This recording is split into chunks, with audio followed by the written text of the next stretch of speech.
কোরআন আল্লাহ শুরু করলেন বিসমিল্লাহির রহমানির রহিম দিয়ে, তার মানে বা দিয়ে। কোরআনের শুরু হয়েছে কি দিয়ে? আর কোরআন শেষ হয়েছে মিনাল জিন্নাতি ওয়ান নাস, শেষে সিন দিয়ে। বা আর সিন মিলাইলে কি হয়? এখন এই বাস দিয়ে, বাস কি ওই গাড়িতে চলার বাস না? বাসে চলে কুমিল্লায় যাব ওই বাস না। এই বাস মানে যথেষ্ট, এনাফ, sufficient, কাফি। You don't need anything additional for your hidayah and the right sense of direction. তোমার হেদায়েতের জন্য এই কোরআনটাই বাস যথেষ্ট। বিয়ে বাড়িতে নতুন জামাই বাবু খাইতেছে, শালারা কেউ মুরগির রান দেয়, কেউ ঠ্যাং দেয়, কেউ এটা দেয়। জামাই বাবুকে বাস বাস আন্না, বাস বাস, আরে আর দিস না। আমরা বলি না বাস, এটা হচ্ছে ওই বাস। বাস মানে এনাফ, বাস মানে সাফিসিয়েন্ট, বাস মানে কাফি। মানে আল্লাহ বা থেকে বিসমিল্লাহির রহমানির রহিম দিয়ে সিন পর্যন্ত, মানে মিনাল জিন্নাতি ওয়ান নাস পর্যন্ত যা বলে দিলেন বাস যথেষ্ট, সাফিসিয়েন্ট। কিলাকিলির কোনো সুযোগ নাই। চিল্লা এখন ঠিক কিনা? সব বলেছেন, যা দরকার সব বলেছেন। অনেক আগের কাহিনী আল্লাহ বলেছেন। সুলাইমান আলাইহিস সালামের সময়ে কি করতেন, বালকিস কি করেছে, হুদহুদ পাখি কি করেছে, আদম আলাইহিস সালাম কি করেছে, নূহ আলাইহিস সালাম কি করেছে, সাইয়েদনা ইব্রাহিম কি করেছে। মানে স্টোরি, এই স্টোরি গল্প কোরআনের ভেতরে আছে না নাই? বাচ্চারা রাত্রে ঘুমাতে চায় না, বলে আব্বু গল্প বলো, আম্মু গল্প বলো। তো আপনারা এই কোরআনের স্টোরিগুলো শোনাবেন, ইসলামের স্টোরিগুলো শোনাবেন, এক এক রাতে এক এক নবীর জীবনী শোনাবেন। এখন ওই বিড়ালের গল্প শোনায়, শিয়াল মামার গল্প।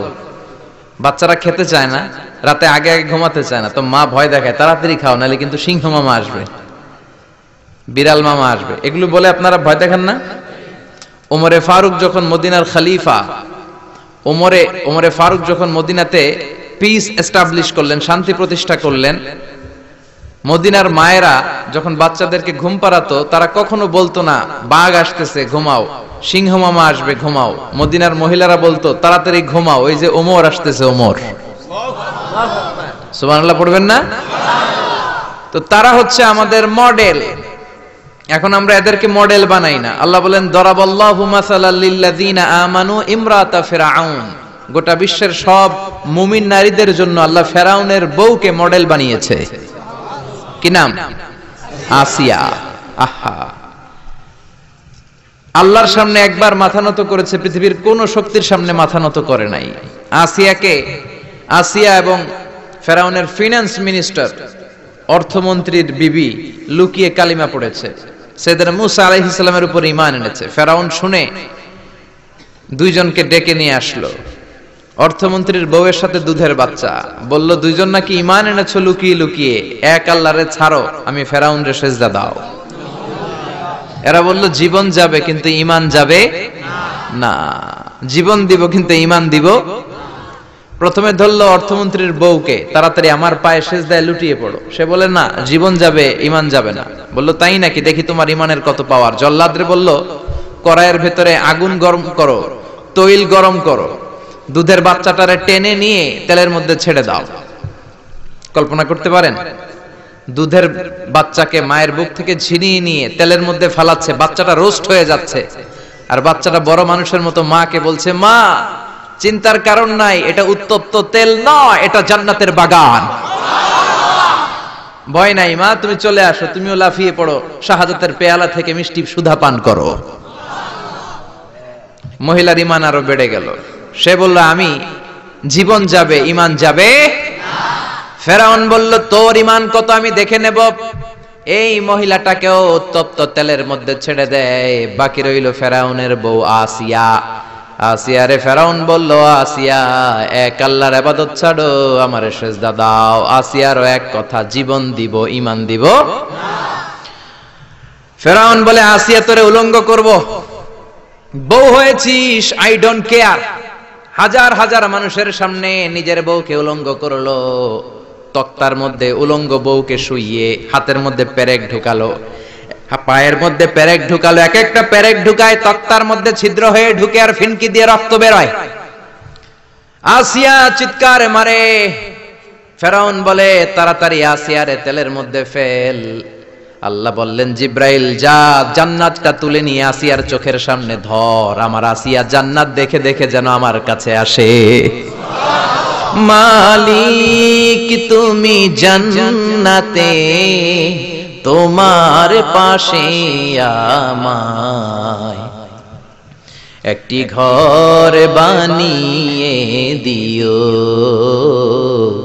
একটি ঘর বানিয়ে দিও, সে বিভীষিকাময় মহাদিনে তোমার কাছে তুমি টেনে নিও। মালিক তুমি জান্নাতে, তোমার পাশে আমায় একটি ঘর বানিয়ে দিও। পড়েন আমিন। এই জন্য আসিয়াকে রব্বুল আলামিন গোটা বিশ্বের সব নারীদের জন্য মডেল বানালেন। তার মানে কাফেরের বউ মুমিন নারীদের মডেল, আবার নবীর বউ লূত আলাইহিস সালামের বউ, নূহ আলাইহিস সালামের বউ কাফের নারীদের মডেল। সুবহানাল্লাহ কইবেন না? এজন্য ইসলাম হচ্ছে অনেক ব্রড মাইন্ডেড। এই কোরআনের মধ্যে আল্লাহ সব দিয়েছে, আপনার যা দরকার। এই ফেরাউনের স্টোরিগুলো কোরআনের ভেতরে আছে না নাই? নূহ আলাইহিস সালামের ঘটনা আছে না নাই? তো বাচ্চাদেরকে সিংহ মামার গল্প, বিলায়ের গল্প না শোনায় কোরআনের গল্প শোনাবেন, নবীদের গল্প শোনাবেন। ছেলেগুলো ভদ্র হবে, ইসলাম শিখবে, আল্লাহওয়ালা হবে। চিল্লা এখন ঠিক কিনা? যা দরকার আল্লাহ সব বলে দিলেন, আর বললেন বাস যা বলার সব বলে দিছি, নতুন করে আর কিছু বলবো না, মারামারি করার কোনো সুযোগ নাই। চিল্লা এখন ঠিক কিনা? আমরা এখন ফতুয়া দিতে ব্যস্ত, বলি ও কাফের, ও কাফের, ও 10 কারণে কাফের, ও 20 কারণে কাফের। এই কাফের মরলে তার কবর দেয়া হলে কবরের উপর যে ঘাস উঠবে মাটিতে, ওই ঘাস যদি কোনো গরু খায়, ওই গরু যে দুধ দিবে, দুধ যে খাবে ওইটাও কাফের। এরকম উল্টাপাল্টা ফতোয়া আছে না নাই? এগুলো করা যাবে না। কোরআনের পথে আসতে হবে। কোরআন হচ্ছে আমাদের জন্য সমাধান। যা দরকার সব দিলেন। সাগরের অতল গহ্বরে কি আছে, প্রশান্ত মহাসাগরের নিচে কি আছে, পোর্টোরিকোতে কি আছে, আটলান্টিকের মারিয়ানা ট্রেঞ্চে কি আছে, আটলান্টিকের ঝঞ্ঝা বিক্ষুব্ধ সাগর বারমুডা ট্রায়াঙ্গেলের ভেতরে কি আছে, আল্লাহর কোরআনে আছে না নাই? কেমন গুলো তিমি মাছগুলো ঘুরে সাগরের ভেতরে, কি কি খনিজ সম্পদ দিয়েছেন, কি কি পানি দিয়েছেন, কোথায় কোথায় ক্যাকটাস দিয়েছেন। জিওগ্রাফিক্যাল চ্যানেলগুলো লোকজন দেখতে চান, এগুলো দেখবেন। দেখবেন যে সাগরের ভিতরে কত অভূতপূর্ব, কত কিসিমের, কত ডিজাইনের মাছ আল্লাহ বানিয়েছে। একটা মাছের কালারের সাথে আরেকটার মিল নাই, কোনটা সোনালী, কোনটা সবুজ, কোনটা কালো, কোনটা সাদা। আবার এমন মাছ আছে ওই মাছের মধ্যে টাচ করলে ইলেকট্রিক্যাল শক করে। কোন সুবহানাল্লাহ। ওই মাছ আপনি ধরতে পারবেন না। ওই মাছ যদি আপনি ধরেন ইলেকট্রিক্যালি শক করবে, আপনাকে ছেড়ে দিতে হবে। আবার উড়ুক্কু মাছ আছে, উড়ুক্কু মাছ, এটা সাগরের উপর দিয়ে উড়ে, যতক্ষণ মন চায় উড়ে, আবার লাফ দিয়ে পানির ভেতরে ঢুকে। চিল্লায় বলেন আল্লাহু আকবার। আল্লাহ বললেন সাগর জলের অতল গহ্বরের কথা বললাম, পৃথিবীর মধ্যে যা যা আছে, সাগরের কথা, মরুভূমির কথা, পাহাড়ের কথাও বললাম। বড় বড় পাহাড়ের কথাও কোরআনে আছে না নাই? আল্লাহ বললেন ওয়াজআলনাল জিবালা আওতাদা, পাহাড়কে আমি পেরেকের মতো বানিয়েছি। পেরেক যদি কাঠের মধ্যে ঠুকে দেন, পেরেকের বেশিরভাগ চলে যায় কাঠের ভিতরে, সামান্য মাথাটা বাইরে থাকে। ঠিক তেমনি পাহাড় দুনিয়াতে উপরে দেখা যায় যতটুক, তার 3 ডবল মাটির নিচের পাহাড় থাকে। আমরা জানি না। মাউন্ট এভারেস্ট 29,035 ফিট, কি বিশাল সাগরমাথা, নেপালে অবস্থিত। এই 29,035 ফিট যদি উপরে হয়, তার 3 ডবল পাহাড় আছে মাটির নিচে। চিল্লায় এখন আল্লাহু আকবার। দ্য বায়োলজিক্যাল অ্যাসপেক্ট অফ মাউন্টেইনস, কেমন করে আল্লাহ পাহাড় বানালেন। জাবালে আবু কুবাইস আল্লাহ প্রথমে বানালেন, যে পাহাড়ের ভেতরে মক্কার কাবা ঘরের যে হাজারে আসওয়াদ, বন্যার সময় এই পাহাড়ের ভেতরে আল্লাহ লুকিয়ে রেখেছিলেন। এই সিলসিলাতুল জিবাল এখান থেকে শুরু হলো। গোটা বিশ্বের সব জায়গায় আল্লাহ পাহাড় ছড়িয়ে দিলেন, মরুভূমি ছড়িয়ে দিলেন। মহাকাশের কথা আল্লাহ বললেন, সুপারনোভার কথা আল্লাহ বললেন, ব্ল্যাক হোলের কথা আল্লাহ কোরআনে বলেছেন। এই যে বিশাল বিশাল তারার কথা আমরা শুনি, সূর্য পৃথিবী থেকে 13 লক্ষ গুণ বড়। ব্যাটেলজিউস, ইটা ক্যারিনা, বৃহস্পতি, কত বড় বড় তারা। এই তারাগুলো ঘুরতে ঘুরতে ব্ল্যাক হোলের রেঞ্জের মধ্যে যদি ঢুকে যায়, ছোট্ট বাচ্চার মুখে চকলেট দিলে বাচ্চা চকলেট যেমনি চুষে ফেলে, ব্ল্যাক হোল এই বিশাল দৈত্য আকারের তারাগুলোকে 1 সেকেন্ডের মধ্যে চুষে শেষ করে ফেলে। এই কথাগুলো কোরআনে আছে না নাই? তাহলে সাগরের নিচের কথা বললেন, পৃথিবীর উপরে যা দেখা যায়, বায়োলজিক্যাল অ্যাসপেক্ট অফ মাউন্টেন্স এর কথা বললেন, ডেজার্টের কথা বললেন, সাহারা মরুভূমির কথা বললেন, পাখির কথা বললেন, প্রাণীর কথা বললেন। আমাদের যা দরকার সব কোরআনে দিয়েছে কে? মায়ের পেটে আমরা ছিলাম, embryology, how the little embryo develops in mother's womb, মায়ের পেটে বাচ্চা কিভাবে বড় হয় সেটাও বললেন। এজন্য কোরআন হচ্ছে আমাদের জন্য সমাধান। আপনি যত বিপদেই পড়েন, কোরআনের ভেতরে সমাধান আছে না নাই?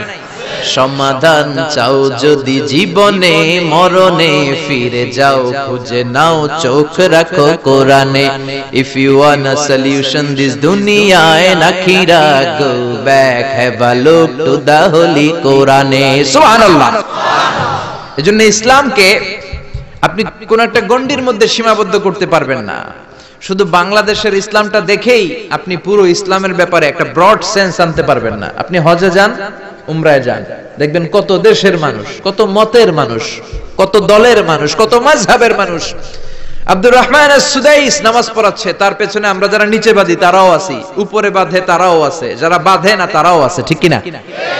যারা আমিন বলে তারাও আছে, আমিন আসতে বলে তারাও আছে, যারা দাড়ি বড় রাখে তারাও আছে, রাখে না তারাও আছে, ক্লিন শেভ যারা মারে তারাও আছে, শার্ট পরে যারা চলে তারাও আছে, টি শার্ট পরে তারাও আছে, জুব্বা পরে তারাও আছে, পুরুষ আছে, নারীও আছে, সুন্নি আছে, শিয়া আছে, কিন্তু মারামারি নাই, ঠিক কিনা? তো হজে যে যেটা দেখলেন ওইটা দেশে আনা যায় না একটু কষ্ট করে? হজের মধ্যে যে শিক্ষাটা আপনি গ্লোবাল ইসলামকে দেখলেন। ইসলাম হচ্ছে গ্লোবাল, বিশ্বজনীন, কালজয়ী ধর্ম। এটাকে একটা ছোট্ট জায়গার মধ্যে, একটা দেশের মধ্যে, সিঙ্গেল টেরিটরির ভেতরে, একটা মতের ভেতরে সীমাবদ্ধ করার কোনো সুযোগ নাই। চিল্লায় বলেন ঠিক কিনা? বিশ্বনবী যা শিখিয়েছেন তাতেই কল্যাণ। যতগুলো সুন্নাত বিশ্বনবী দেখিয়েছেন ততগুলোই কল্যাণ। কেউ বিশ্বনবীর এই সুন্নাতটা মানবেন, আপনারা আরেকটা মানলেন, আপনারা আরেকটা মানলেন, সবার মধ্য দিয়ে সুন্নাত জীবিত থাকবে। সুবহানাল্লাহ চিল্লায় পড়েন। এজন্য ইসলাম নিয়ে দলাদলি করবেন না তো। দলাদলি তারাই করে যারা কূপমণ্ডুক, কুয়ার ব্যাং। ব্যাং যখন কোন কুয়াতে পড়ে, ব্যাং মনে করে এইটাই পৃথিবী, কারণ ও তো দেখতেছে ছোট্ট একটা কুয়া, গোটা বিশ্বের বিশাল আয়তন আকৃতি তো ব্যাঙের চোখে পড়ে না। কুয়ার ভেতরে ব্যাং পড়লে ব্যাং কি মনে করে? এটাই পৃথিবী, পৃথিবী এইটাই, এটার বাইরে কোনো পৃথিবী নাই। তো আপনাকে অনেক পড়তে হবে, পড়া শুরু করলে শেষ নাই। জিসকা সবক লি লিয়া উসকি তেরা ছুটি নেই। একবার যদি সবক তুমি নিয়ে নাও তোমার কোনো ছুটি নাই, ঠিক কি না? এজন্য আল্লাহ কোরআনের প্রথম কথা বললেন, ইকরা বিসমি রাব্বিকাল্লাযী খালাক খালাকাল ইনসানা মিন আলাক। Read in the name of your lord who has created. পড়ো তোমার প্রভুর নামে যিনি সৃষ্টি করেছেন। খেয়াল করে দেখেন, কোরআনের প্রথম কথা আল্লাহ বলে নাই জিকির করো, বলে নাই সালাত পড়ো, বলে নাই রোজা রাখো, বলে নাই যাকাত দাও, বলেছেন কি? জোরে বলেন। আল কোরআনের প্রথম বাণী পড়ো, আল হাদিসে নবীর কথা পড়ো। আল কোরআনের প্রথম বাণী পড়ো, আল হাদিসে নবীর কথা পড়ো। পড়ে পড়ে শেখো, শিখে শিখে তুমি তোমার নিজের জীবন গড়ো। আল্লাহু আকবার। এজন্য আল্লাহ বললেন পড়ো। বাঁচতে হলে পড়তে হবে, বাঁচতে হলে জানতে হবে, ঈমান রক্ষা করতে হলে পড়তে হবে। জোরে কোন ঠিক কিনা? এজন্য পড়তে রাজি আছেন তো? যে বেশি পড়ে সে কথা বলে কম, ঠিক কিনা? তার মধ্যে একটা ভারত্ব আসে, তার সেন্সটা অনেক ব্রড হয়, সে অনেক কিছু চিন্তা করে কথা বলে। আর যে শুধু একটা হাদিস জানে, শুধু এইটা জানে, এইটারে গালি মারে, যে এইটা জানে ও এইটারে গালি মারে। কারণ কূপমন্ডু, কুয়ার ব্যাং, ও মনে করে এটাই পৃথিবী, এটার বাইরে আর কিচ্ছু নাই। এরকম কপাল পড়া ডাকাইত আছে না নাই? এদের সাথে ইসলামের কোনো সম্পর্ক নাই। ইসলাম হচ্ছে ব্রড। আপনাকে পড়তে হবে, প্রতিদিন একটা করে হলেও হাদিস পড়বেন, প্রতিদিন একটা করে হলেও কোরআনের বঙ্গানুবাদ পড়বেন। রাজি আছেন তো? রাজি আছেন? রাজি আছেন? রাজি আছেন? আপনি যদি না পড়েন আপনি বাঁচতে পারবেন না। আপনি কোনো অজুহাত আল্লাহ সেদিন গ্রহণ করবে না। No excuse will be granted that day. সেদিন আল্লাহ কোনো এক্সকিউজ নিবে না। আপনি যদি বলেন আল্লাহ আমি আরবি বুঝি নাই, আল্লাহ বলবে বাংলা পড়ো নাই কেন? কারণ বাংলা কোরআনের অনুবাদ আছে না নাই? বাংলা পড়ি নাই, এই অজুহাত কি আল্লাহ গ্রহণ করবে? এজন্য কোরআনের অনুবাদ হয়েছে বিভিন্ন ভাষায়, শত শত ভাষায় কোরআনের অনুবাদ হয়েছে। আপনি যদি বলেন আল্লাহ আমি ইঞ্জিনিয়ার ছিলাম, কি ছিলাম? আমি অনেক ব্যস্ত ছিলাম। আল্লাহ আপনার চেয়ে বড় ইঞ্জিনিয়ার দেখাই দিবে। খুররম জাহ মুরাদ পাকিস্তানের অনেক বড় একজন ইঞ্জিনিয়ার, কাবা ঘরের প্রজেক্ট ডিজাইনার ছিলেন। উনি কোরআনের উপর বই লিখেছেন, তাফসীর লিখেছেন। আল্লাহ বলবে ও এত বড় ডিজাইনার ইঞ্জিনিয়ার হয়ে কোরআন পড়তে পারে, তুই পারলি না কেন? ঠিক কি না? আপনি যদি বলেন আল্লাহ আমি ডাক্তার ছিলাম, ডাক্তার অনেক ব্যস্ত ছিলাম, আমি এমবিবিএস করেছি, এফসিপিএস করেছি, বিদেশি ডিগ্রি নিয়েছি, এই ডিগ্রি নেয়ার কারণে আমি আসলে পড়তে পারি না এই কোরআন, আল্লাহ মাফ করে দিবে? কারণ no excuse will be granted that day. সেদিন কোনো এক্সকিউজ নাই। আল্লাহ তখন জাকির নায়েকটা দাঁড় করাই দিবে, দেখো এ বেটা ডাক্তার, ডাক্তার কোরআন পারলো কেমনে, হাদিস বুঝলো কেমনে, চিল্লা এখন ঠিক কি না? আপনি যদি বলেন আমি পরমাণু বিজ্ঞানী, বাংলাদেশের আল্লামা শমশের আলীকে দাঁড় করাইয়া দিবে। শমশের আলী চিনেন? The scientific indications of the Holi Quran, Islamic foundation থেকে একটা বই বেরিয়েছে। উনি পরমাণু বিজ্ঞানী, বাংলাদেশের ডক্টর শমশের আলী। উনি পরমাণু বিজ্ঞানী হয়েও কোরআন বুঝে, তুই বুঝলি না কেন?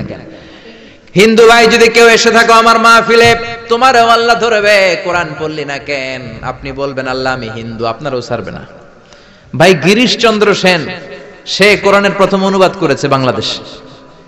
তারপরে কৌমিতেও পড়ায়, আলিয়াতেও পড়ায়, একটা হাদিসের কিতাব আছে মিশকাতুল মাসাবি, এটার প্রথম বঙ্গানুবাদ করেছে হিন্দুর বেটা হিন্দু গিরিশ চন্দ্র সেন। হিন্দু হইয়া কোরআন পারে, তুই পারলি না কেন? ঠিক কি না? এজন্য কোন অজুহাত আল্লাহ নিবে না। কোরআন জানতেই হবে, কোরআন মানতেই হবে, কোরআন আপনাকে বুঝতেই হবে। কোরআন পড়লে আপনারে জান্নাতি বানায় দিবে কে? আল্লাহ আমাদেরকে বোঝার তৌফিক দান করুক, আমিন। আজকে সভাপতি মাওলানা মোহাম্মদ নুরুল ইসলাম, সাবেক খতিব, নাগাইশ কেন্দ্রীয় ঈদগাহ, অসুস্থ। আচ্ছা, আল্লাহ ওনাকে সুস্থ করে দেখ। কেউ অসুস্থ হলে বিশ্বনবী পড়তেন আল্লাহুম্মা রাব্বান নাস আযহিবিল বাস ইশফি আনতা শাফি লা শিফা ইল্লা শিফাউক শিফাউন লা ইউগাদিরু সাকামা। আবার পড়তেন আসআলুল্লাহাল আযীম রাব্বাল আরশিল আযীম আইয়াশফিয়া। এজন্য অসুস্থ হলে এই দোয়াগুলো করে দিবেন। ঝাড়ফুঁক করবেন, ঝাড়ফুঁক ইসলামে আছে, তাবিজ তোমার ইসলামে নাই। এগুলোর ব্যাপারে বলবো আজকে আমরা। অনেকে তাবিজ লাগে অনেকগুলো, এদিকে 5টা, গলায় 5টা, হাতে 5টা, তারপর আমাদের কাছে নিয়ে আসে, হুজুর একটু দোয়া করেন ছেলের জন্য। কি হয়েছে? কে হুজুর কথা শোনে না, অসুস্থ থাকে প্রায়। তো যেই তাবিজ লাগাইছেন এগুলার ভারে ওজন এমনি তো অসুস্থ থাকবে পোলা, ঠিক কিনা? তাবিজ ছিঁড়ে ফেলবেন। বেশিরভাগ তাবিজগুলোর মধ্যে দেখবেন ওই যে মোমবাতি দিয়ে আটকায় দেয় না, খোঁচায় খোঁচায় খুলবেন, খুইলা দেখবেন ভিতরে কি লেখছে জানেন? জাফরানের কালি দিয়া 7, 8, 9, 3, 4, 5। কয় হুজুর এগুলো কোরআনের আয়াতের সংক্ষেপে লেখছে। তোরে সংক্ষেপে লেখার পারমিশন দিয়েছে কে? কে দিয়েছে পারমিশন? 786 নাকি বিসমিল্লাহ হয়? 1 কোটি বার 786 লেখলেও একটা বিসমিল্লাহ সমান হবে? বিসমিল্লাহরে সংক্ষেপ করলেও 786। আবার হরে কৃষ্ণ হরে রাম এটারে সংক্ষেপ করলেও 786। চিল্লা এখন ঠিক কি না? এজন্য তাবিজ তোমার নয়, রুকিয়া করবেন। ঝাড়ফুঁক করা সুন্নাত। ঝাড়ফুঁক করা কি সুন্নাত। সূরা ফালাক, সূরা নাস, এই দুইটা পরে যদি ফু দেন জিনের বাদশাও দিব দৌড়। ছোট্ট বাচ্চারা যদি জিনে ধরে, পরিতে ধরে, আয়াতুল কুরসি পরে ফু দেন, জিনের 12টা বাজায় দিবে কে? আল্লাহ। এগুলো পড়তে চায় না। বিশ্বনবী হাসান আর হুসাইনকে এই দোয়াগুলো পড়ে ফু দিতেন। হাসান হুসাইনকে তাবিজ পড়ায় নাই কখনো। বিশ্বনবী একটা স্পেশাল দোয়া পড়তেন, বুখারীর বর্ণনা, আউযু বিকালিমাতিল্লাহি তাম্মা মিন কুল্লি শাইতানি ওয়া হাম্মা ওয়া মিন কুল্লি আইনিন লাম্মা। এই যে যারা মোবাইলে রেকর্ড করছেন, রেকর্ড হয়ে গেছে না? আমি যে বললাম বাসা যে মুখস্থ করবা, মায়ের শিখাবা, ছোট্ট বাচ্চারে শিখাবা। এগুলো পড়ে ফু দিলে কোনো জিন পুরি সামনে আসতেই পারবে না। এগুলো নাই মুসলমানের, তাবিজ লাগে। কি লাগে? বিশ্বনবী 6 মাস অসুস্থ ছিলেন। ইহুদিদের মিত্র লাবিদ ইবনুল আসাম বিশ্বনবীরে ব্ল্যাক ম্যাজিক করেছে। কি ম্যাজিক? Black magic. এই ব্ল্যাক ম্যাজিকের চোটে বিশ্বনবী দাঁড়াতেও পারতেন না, মাথার ব্যথায় বেহুশ হয়ে যেতেন, বিবিদের সাথে ফিজিক্যালি মিট করতে পারতেন না, সেক্সুয়াল এন্টারটেইনমেন্ট করতে পারতেন না, ইন্টারকোর্স করতে পারতেন না। এত দুর্বল ছিলেন বিশ্বনবী। বিবিদের ঘরে যাইতেন কিন্তু মেলামেশা করতে পারতেন না, এত দুর্বল। যেই নবীর এক হাতের মধ্যে জান্নাতি 40 জনের শক্তি দিয়েছে কে? আল্লাহ। ওই নবী ব্ল্যাক ম্যাজিকের পাওয়ারে দুর্বল হয়ে যায়। তারপরও বিশ্বনবী একদিনও তাবিজ পড়েন নাই। পড়ছে? বিশ্বনবী 4 মাস, কোন বর্ণনায় 6 মাস এই লাবিদ ইবনে আল-আসাম ইহুদি মিত্র এই বেয়াদবটার ব্ল্যাক ম্যাজিকের কারণে অসুস্থ ছিলেন। 6 মাস পরে সাইয়েদনা জিবরাইল আসলেন, বললেন ও নবী, 2টা সূরা আল্লাহ নাজিল করেছে, একটার নাম ফালাক আর একটার নাম নাস। দুইটার একসাথে বলে মুআউযিজাতান। এই মুআউযিজ তাবিজ, এখান থেকে তাবিজ আসছে। তাবিজ যদি করতে হয় সূরা ফালাক নাস দিয়ে পড়বেন, ঠিক কি না? ও নবী, চলেন আপনারে কোথায় ব্ল্যাক ম্যাজিক করিয়েছে দেখাই। সাইয়েদনা আবু বকর সাইয়েদনা ওমরকে নিয়ে, বিশ্বনবীকে নিয়ে জিবরাইল চলে গেলেন একটা কুয়ার কাছে। কুয়ার নিচে দেখলেন একটা চিরুনি, চিরুনির মধ্যে বিশ্বনবীর 11টা চুল দিয়ে গিট দেওয়া। সূরা ফালাক আর সূরা নাসে আয়াতও আছে 11টা। নাজিল হলো কুল আউযু বিরাব্বিল ফালাক মিন শাররি মা খালাক। একটা একটা আয়াত সাইয়েদনা জিবরাইল নাজিল করেন, একটা একটা গিরা খুলতে থাকেন আর বিশ্বনবীকে সুস্থ করে দিতে থাকেন কে? আল্লাহ। 11টা আয়াত পড়া শেষ, 11টা গিট খোলা শেষ, চিরুনি থেকে বিশ্বনবী সুস্থ। এত সুস্থতার মধ্যে বিশ্বনবী তাবিজ ঝুলাই নাই। আর আমরা কিছু হইলে তাবিজ আছে না নাই? এজন্য খবরদার এগুলো করবেন না। ঝাড়ফুঁক করবেন। অসুস্থ হলে, ব্যথা বেদনা হলে সিঙ্গা লাগাবেন। সিঙ্গা লাগানো সুন্নাত।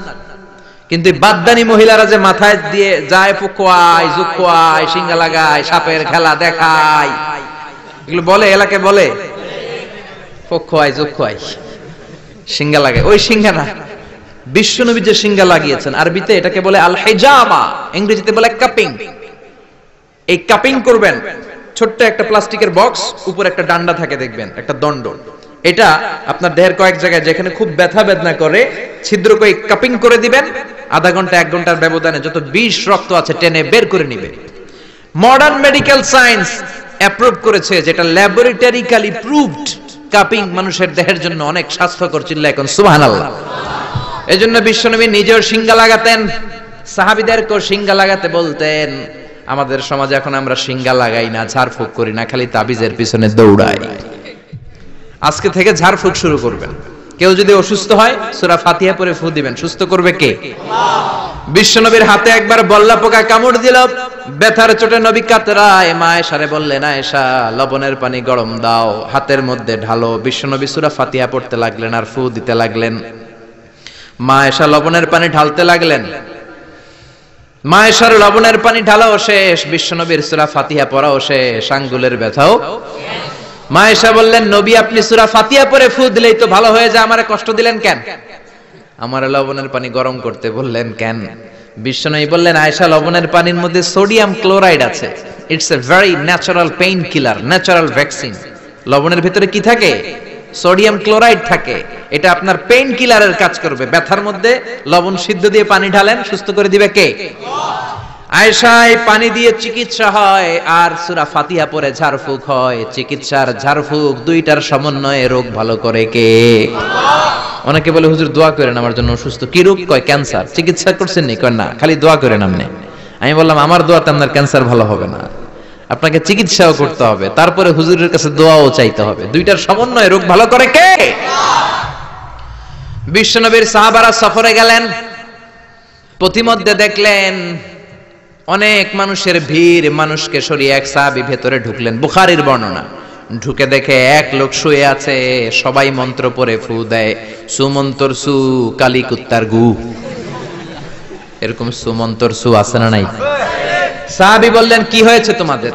লোকেরা বলল, যেই লোকটা শুয়ে আছে আমাদের নেতা, একটা অজগর সাপ পাইথন কামড় মেরেছে, আমাদের নেতা মরে যাবে, আমাদের সুমন্তর সু, কালী কুত্তার গু, এগুলো দিয়ে কিচ্ছু হচ্ছে না, কি করি? বুখারীর বর্ণনা। সাহাবী বলেন, আমার কাছে এমন এক জিনিস জানা আছে যেটা পরে ফু দিলে ভালো করবে কে? আল্লাহ। ওরা বলতে লাগলো, তাহলে তুমি করো। সাহাবী কয়, না করুম না, শর্ত আছে। কি শর্ত? 100 ছাগল দিবা। কয়টা ছাগল? কতিফু গানাম, এক পাল ছাগল দিতে হবে। সবাই চিন্তা করলো, যেটা অসুস্থ আমাদের নেতা, নেতা মরে গেলে আমরা হয়ে যাবো খেতা, ঠিক কিনা? ছাগলের কোনো সমস্যা নাই। বাড়ি বাড়ি ছাগল তুলতে শুরু করলো। এক পাল ছাগল তোলা হয়ে গেল। এবার সাহাবীরা ডেকে বলে, যাও ঝাড়ফুঁক করো। বিশ্বনবীর সাহাবী ওযু করে জিজ্ঞেস করলো কোন জায়গায় কামড় দিয়েছে, পায়ের এই জায়গায় কামড় দিয়েছে। বিশ্বনবীর সাহাবী একবার সূরা ফাতিহা পড়ে ফু দিলেন, বন্ধ চক্ষুটা মুহূর্তের মধ্যে খুলে যায়। আবার ফু দেওয়ার পরে শোয়া থেকে বসে যায়। তৃতীয়বার ফু দেওয়ার পরে দাঁড়াইয়া হাঁটতে শুরু করছে। আল্লাহু আকবার। সব তো টাসকি খেয়ে গেছে। সাহাবা কয় টাসকি পরে খাইও, আগে ছাগল দাও। 100 ছাগল নিয়ে বাপের বেটার মতো মদিনায় ফিরে আসতেছে। মাঝ পথে সাহাবাদের পেটে প্রচন্ড ক্ষুধা, কয়েকটা ছাগল জবাই করেও খাইছে গোশত। এখন চিন্তা করলো, হায় রে, কোরআন বেচা যে ছাগল লইলাম, এটা জায়েজ হয়েছে কিনা খাওয়াটা। বিশ্বনবীর মাসালা জিজ্ঞেস করার দরকার আছে না নাই? মদিনায় যে বিশ্বনবীর দরবারে হাজির, সালাম দেয়, ও নবী, সফর থেকে এসেছি, এমন এমন ঘটনা, 100 ছাগল এনেছি, ফাতিহা দিয়ে ঝাড়ফুঁক করেছি, জায়েজ হয়েছে কিনা বলেন। ছাগলের গোশত সবার পেটে ঢুকে গেছে আমাদের, এখন মাসালা দেন তাড়াতাড়ি। বিশ্বনবী বললেন, জায়েজ হয়েছে মানে কোরআনের দাম বাড়ায় আসছো মিয়া, ছাগলের গোশত কিছু থাকলে আমার ঘরেও দিও। আল্লাহু আকবার। এজন্য ঝাড়ফুঁক আছে যেখানে আমরা আছি, কিন্তু সেই ঝাড়ফুঁক হইতে হবে কোরআন দিয়ে। কি দিয়ে? নাকি সুমন্তর সু? মনে থাকবে, মনে থাকবে। আল্লাহ সহি সমঝ দান করুক, পড়ি আমিন। এবার আমরা সরাসরি কোরআন থেকে শুনবো। আমি শুরুতে সূরা লোকমান থেকে একটা আয়াত তেলাওয়াত করেছি। এই সূরা লোকমানের আলোকে কিছু কথা আপনাদের সাথে শেয়ার করব। পড়েন ইনশাআল্লাহ। আরো জোরে ইনশাআল্লাহ। সূরা লোকমান কোরআনের 21 পারার সূরা, 31 নম্বর সূরা। আয়াত আছে 34টা, রুকু আছে 4টা। আমরা দ্বিতীয় রুকু থেকে কথা শুনবো। সূরাটা মাদানী নয়, সূরাটা মাক্কি। সূরাটা কি? মানে হিজরতের আগে অবতীর্ণ হয়েছে। কোরআনে ব্যক্তির নামে মোট 8 সূরা। কয় সূরা? সবাই বলেন না। 8টা সূরা ব্যক্তির নামে। এর মধ্যে 6টা হচ্ছে নবীর নামে, 2টা ওলির নামে। 6টা নবীর নামে। এক হচ্ছে সূরা ইউনুস, সূরা ইউসুফ, সূরা হুদ, সূরা নূহ, সূরা মুহাম্মদ, সূরা ইব্রাহিম। এই 6টা কাদের নামে? নবীর নামে। আর 2টা ওলির নামে। একটা হলো মহিলা ওলি আর একটা পুরুষ ওলি। মহিলা ওলি হচ্ছে মারইয়াম, ঈসা আলাইহিস সালামের মা। ওনার নামে একটা সূরা আছে না নাই? কাফ হা ইয়া আইন সাদ আছে না নাই? আর একটা হচ্ছে পুরুষ ওলি, তিনি হচ্ছেন লোকমান আলাইহিস সালাম। কোন সুবহানাল্লাহ। লোকমান আল হাকিম, আল্লাহ ওনাকে অনেক জ্ঞান দিয়েছেন, অনেক প্রজ্ঞা দিয়েছেন, অনেক মেধা দিয়েছেন, অনেক বুদ্ধিমত্তা দিয়েছেন। উনি ওনার ছেলেকে 10টা উপদেশ দিয়েছেন। এই উপদেশ বাণীগুলো আল্লাহর কাছে এত ভালো লেগেছে, আল্লাহ সরাসরি কোরআনের মধ্যে উপদেশগুলো তুলে ধরেছে। সুবহানাল্লাহ। বাড়িতে যে বলেন সুবহানাল্লাহ। প্রজ্ঞার মোড়কে সুসজ্জিত 10টা উপদেশ বাণী, মহামূল্যবান উপদেশ বাণী। এখানে বাবা যারা এসেছেন, আপনারা সবাই আপনাদের ছেলেদেরকে এই উপদেশগুলো দিতে হবে। এখন থেকেই তাদেরকে কোরআন শিখাতে হবে। এজন্য ইসলাম বলে, জন্ম নেওয়ার পরে বাচ্চার কানে তুমি আজান দাও। যদিও বাচ্চার উপর এখনো তার আমলনামা শুরু হয় নাই, কিন্তু তার কানের সামনে ইসলামটা তুমি পৌঁছে দাও। এখনো তার নামাজ ফরজ না, রোজা ফরজ না, বড় হয় নাই, আমলনামা শুরু হয় নাই, কিন্তু জন্মের পরেই আজান। কারণ ইসলামটাকে কানের সামনে তুলে ধরো। 7 বছর বয়স হয়েছে, একটা সুন্দর নাম রাখো। সুন্দর নামের দরকার আছে না নাই? এখন সুন্দর নাম রাখতে চায় না। আজকে যার বাসায় খেলাম, ছেলের নাম আল ফারাবি, একজন বড় দার্শনিকের নামে নাম, খুব সুন্দর। এগুলো রাখবেন। লোকমান এই নাম রাখবেন। লোকমান নামটা কেমন লাগে? সুন্দর লাগে তো? এই ভালো ভালো নামগুলো রাখবেন, তাহলে ছেলেগুলোর ভদ্র বানাবে কে? আল্লাহ। এখন অনেক বাসায় গেলে বাচ্চাদের এমন নাম শোনা যায়, অবাক হয়ে যায়। চাচা গ্রাম থেকে শহরে আসছে ভাতিজার সাথে দেখা করতে। গ্রাম থেকে শাকসবজি নিয়ে আসছে। তো যাওয়ার পরে ভাতিজা নাস্তা দিচ্ছে চাচাকে, চাচা খান। চাচা নাস্তা খায় আর বলে, অনেকদিন পরে আসছি, তোমার নাকি 1 ছেলে 1 মেয়ে, আমার সাথে তো কোনোদিন দেখা হয় নাই, ডাকো না একটু দেখা করি। ভাতিজা ওদেরকে ডাক দিছে, ব্রাশ ফায়ার। ব্রাশ ফায়ার শুই না, চাচা খানা থিয়া দিছে দৌড়। ভাতিজা বলে, চাচা দৌড়ায়েন না। চাচা আইজো দৌড়, কাইলো দৌড়, জনমের দৌড়। চাচাও দৌড়ায়, ভাতিজাও দৌড়ায়। চাচা কয়, ভাতিজা বয়স আমার 80, আমারে তুই ব্রাশ ফায়ার করিস না। ভাতিজা বলে, চাচা এই ব্রাশ ফায়ার ওই ব্রাশ ফায়ার না, ছেলের নাম ব্রাশ, মেয়ের নাম ফায়ার। যে বলছে ছেলে মেয়েরে ডাকো, তো ভাতিজা বলছে ব্রাশ ফায়ার, কপাল পোড়া। এরকম নাম আছে না নাই? আহাব্বুল আসমা ইলাল্লাহ আব্দুল্লাহ, আব্দুর রহমান। আল্লাহর কাছে সবচাইতে প্রিয়তম নাম হচ্ছে আব্দুল্লাহ আর হচ্ছে আব্দুর রহমান। সুবহানাল্লাহ পড়েন। এই নামগুলো রাখতে রাজি আছেন তো? আব্দুল্লাহ, আব্দুর রহমান রাখবেন, নবীদের নামে নাম রাখবেন, সাহাবাদের নামে নাম রাখবেন, তাহলে ছেলেগুলো ভদ্র হবে, নামাজি হবে, ঠিক কিনা? সাইয়েদনা লোকমান তার ছেলেকে উপদেশ দিলেন 10টা। জোরে বলেন কয়টা? উপদেশগুলো আল্লাহর কাছে এত ভালো লেগেছে, আল্লাহ সরাসরি কোরআনে যেমন যেমন বাবা উপদেশ দিয়েছিল তেমন তেমন আল্লাহ তুলে ধরেছে। এজন্য সব বাবাদের উচিত ছেলেদেরকে উপদেশ দেয়া। ছেলে যত ছোটই হোক তার কানে আপনি ইসলাম পৌঁছে দেন, জন্মের পরে কানে আজান দেন, বয়স যখন 7 দিন আকিকা দেন। আকিকা অনেকে দেরি করে দেয়, কুরবানির সাথে দেয়, হ্যাঁ আদায় হবে, কিন্তু 7 দিনে দিলে সুন্নাত সম্মত আদায় হবে, ঠিক কিনা? 7 দিনে দিবেন। 7ম দিনে মেয়ে হলে 1টা খাসি, ছেলে হলে 2টা খাসি। বিশ্বনবীর সুন্নাহ নিয়ে আপনি থাকেন, এটার মধ্যে বরকত, রহমত, মার্সি, ব্লেসিং চাচরা নাই। 7 দিনের দিন নাম রাখবেন, আকিকা দিবেন, কোরআন শিখাবেন। ছেলে যখন বড় হবে ছেলের হাতে কোরআন তুলে দিবেন, ছেলেটা কোরআন ওয়ালা হবে। আর যদি ছেলের হাতের মধ্যে গানের বাদ্যযন্ত্র তুলে দেন, গানকে ভালোবাসবে। আমার বাবার মুখে প্রথম যেদিন শুনেছিলাম গান, সেদিন থেকে গানি জীবন, গানি আমার প্রাণ। আমার মায়ের আদেশ বাবার মতো গাইতে হবে গান, সেদিন থেকে গানি জীবন, গানি আমার প্রাণ। তো গান জীবন প্রাণ তো হইবে। গান শিখাইছেন, কোরআন শিখান নাই, কপাল পোড়া। গান না শিখায়া ছেলেটারে যদি কোরআন শিখাতেন, ছেলেটা বলতো বাবার মুখে প্রথম যেদিন শুনেছি কোরআন, সেদিন থেকে কোরআনি জীবন, কোরআনি আমার প্রাণ, ঠিক কি না? এজন্য জীবনটা শুরু করবেন কোরআন দিয়ে, জীবন শুরু করবেন ইসলাম দিয়ে, তখনই ছেলেগুলো ভদ্র হবে। ছোট্ট অবস্থায় ইসলাম শিখান, ছোট্ট অবস্থায় নামাজ শিখান, নামাজি হবে, বড় হলে হবে না। এজন্য মুরব্বীরা বলে কাঁচা না নোয়ালে বাস, পাকলে করে সব মুখস্থ। কাঁচা না নোয়ালে বাস, পাকলে করে টাস টাস। আসলে কথাটা ঠিক। কামার যখন কাদামাটি দিয়ে পুতুল বানায়, একই কাদামাটি দিয়ে গ্লাস বানায়, একই কাদামাটি দিয়ে কামার জগ বানায়। যখন এটা কাদামাটি যে কোনো শেপ দেওয়া যায়, যে কোনো স্ট্রাকচার দেওয়া যায়, এইটাকে আগুনে পুরানোর পরে যখন লাল হয়ে যায়, শক্ত হয়ে যায়, তখন এটারে শেপ দেওয়া যায় নাকি? কোন স্ট্রাকচার দেওয়া যায়? কারণ ওই যে নরম অবস্থায় আপনি ঠিক করেন নাই। আমাদের কাছে অনেকে পানি পড়ার জন্য আসে। কি জন্য পানি পড়া? কয় হুজুর পোলা কথা শোনে না। পোলার বয়স কত? কয় 30। আমি কে পানি পড়া না, আমারে বাইটটা মেশিন দিয়ে বাইটটা খাওয়াই দিল, এই পোলা মানুষ হবে না, ঠিক কি না? কারণ সময় মতো নামাজ শিখান নাই। এখন এই ছেলে করবে টেন্ডারবাজি, এই ছেলে করবে চাঁদাবাজি, এই ছেলে হবে বাংলা ভাই, ইংরেজি ভাই, অঙ্ক ভাই, এই ছেলে হবে ডাকাত, এই ছেলে 31st নাইটে মেয়েদের ওন্না ধরে টানাটানি করবে, এই ছেলে ধর্ষণে সেঞ্চুরি করবে, এই ছেলে গাঞ্জার টাকা না পাইলে মায়ের লাথি মাইরা ঘর থেকে তাড়াবে। ছোট্টবেলায় শিখান নাই তো? এজন্য সাইয়েদনা লোকমান ছোট্টবেলা থেকে এই ছেলের জন্য 10টা উপদেশ দিলেন। দুনিয়ার সব বাবাদের উচিত ছেলেদেরকে এই উপদেশ দেয়া। দিতে রাজি আছেন? রাজি আছেন? রাজি আছেন?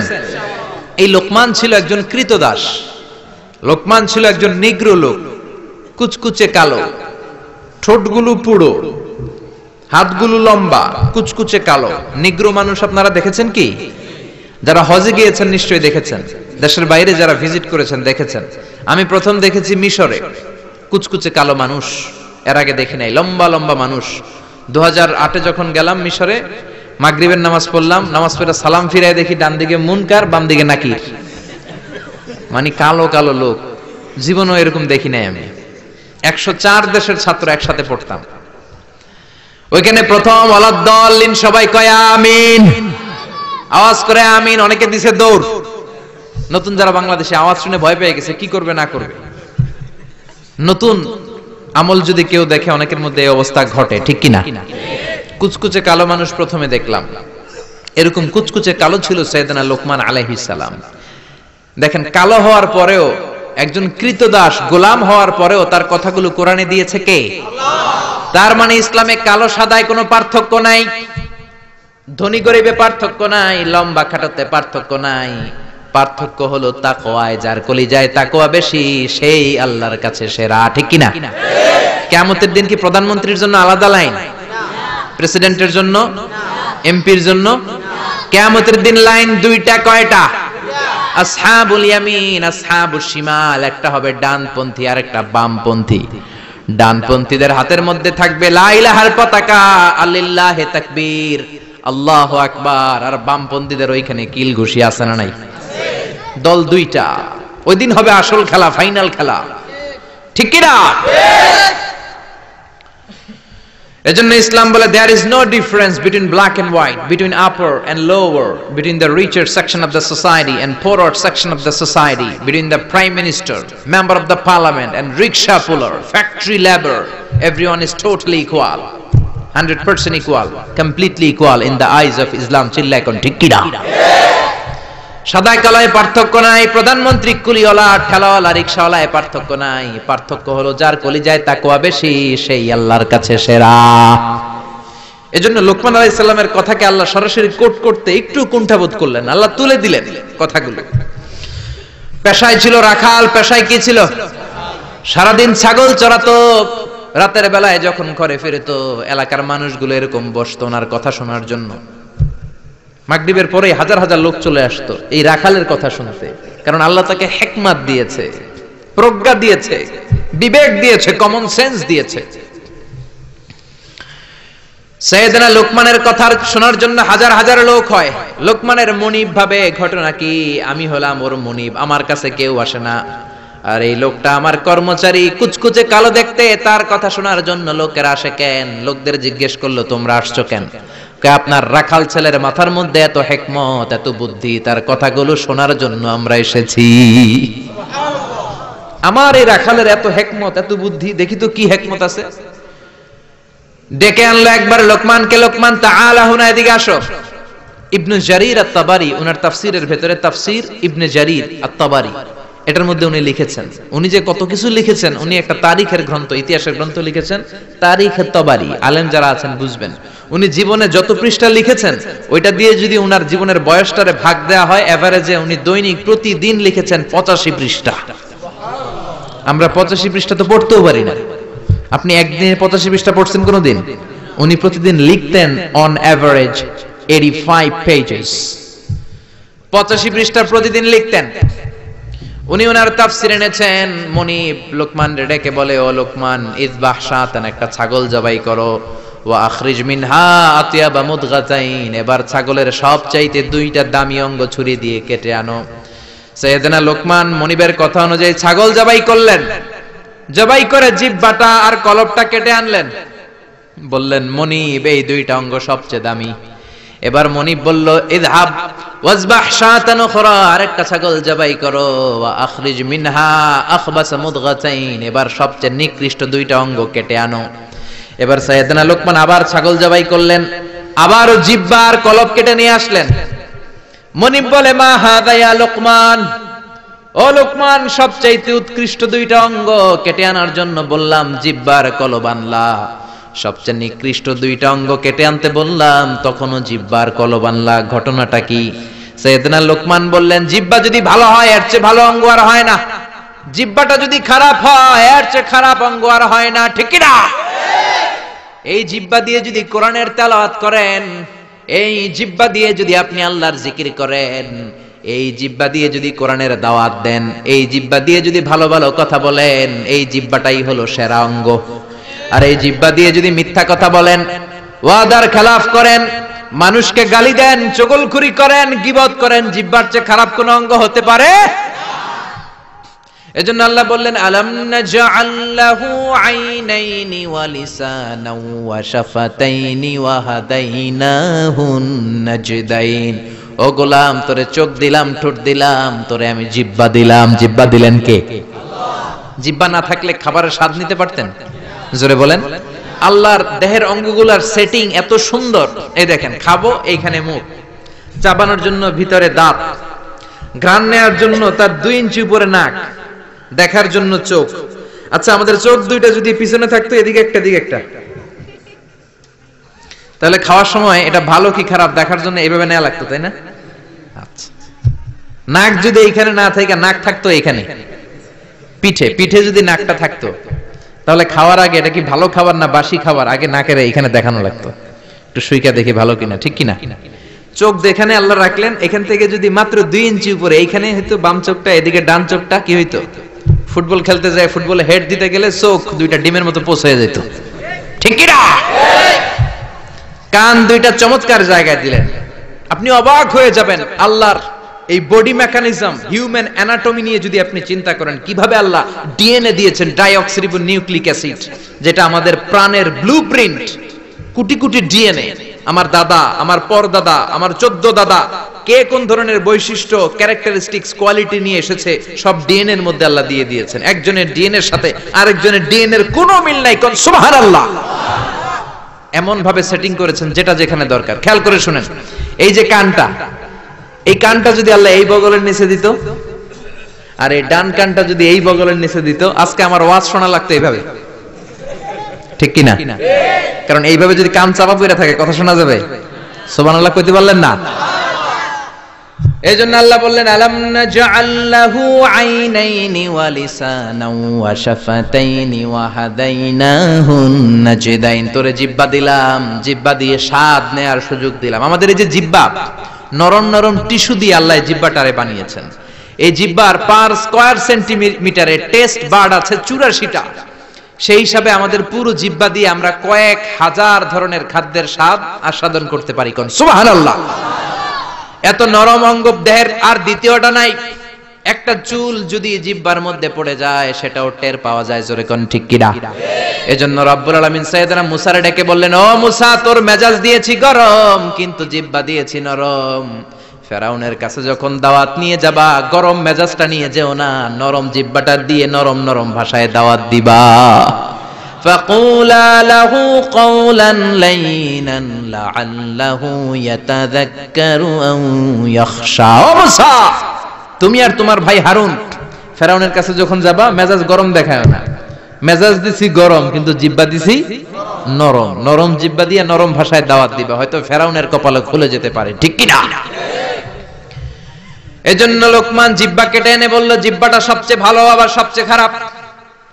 কলব কেটে এনে বলল, কলবটা সবচেয়ে ভালো সবচেয়ে খারাপ। কলবে যদি আপনি আল্লাহরে বসান, এই কলবের ভেতরে যদি আল্লাহরে জিকিরে বসান, এই কলবের মধ্যে যদি সবার জন্য ভালোবাসা থাকে, peace for all, love for all, no hatred for anyone, no jealous for anyone, কারোর জন্য ঘৃণা থাকবে না অন্তরে, সবার জন্য ভালোবাসা আছে না নাই? এই অন্তরে যদি সবার জন্য ভালোবাসা পুষে রাখেন, আল্লাহর জিকির দিয়ে যদি অন্তরটারে সমৃদ্ধ করেন, কলবের চাইতে দামি কোনো অঙ্গ আছে নাকি? এজন্য আল্লাহ বললেন, আলা বিযিকিরিল্লাহি তাতমাইন্নুল কুলুব। দুনিয়ার কোন জিনিস দিয়ে কলব ঠান্ডা হয় না, একমাত্র জিকির ছাড়া। লা ইলাহা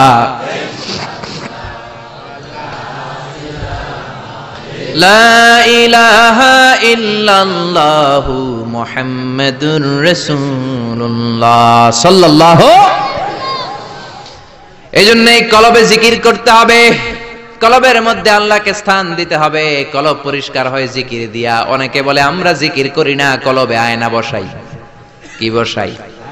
আয়না বসাইয়া দে মোর কলবের ভিতর বাবারে। আছে না নাই? আসলে আয়না আছে নাকি কলবে? বাবার কলবেই নাই, তোমার কলবে থাকবে কেমনে? আয়না টায়না কিছু না, কলবের ভেতরে জিকির থাকবে কার? লোকমান বলল, সবচেয়ে দামি অঙ্গ জিহ্বা, সবচেয়ে নিকৃষ্ট অঙ্গ জিহ্বা, সবচেয়ে দামি অঙ্গ কলব, সবচেয়ে নিকৃষ্ট অঙ্গ কলব। মনিব তো বলে, তাই তো, লোকমানের তো আসলেই অনেক জ্ঞান। মনিব বলে, যা লোকমান, আর আমার রাখালগিরি করার দরকার নাই, তোরে আমি আজাদ করে দিলাম। দিন রাত, সারাদিন সারাক্ষণ মানুষকে তোর জ্ঞান বিলিয়ে বিলিয়ে মানুষকে তুই আলোকিত করে দে। সুবহানাল্লাহ। বাড়িতে যে বললেন।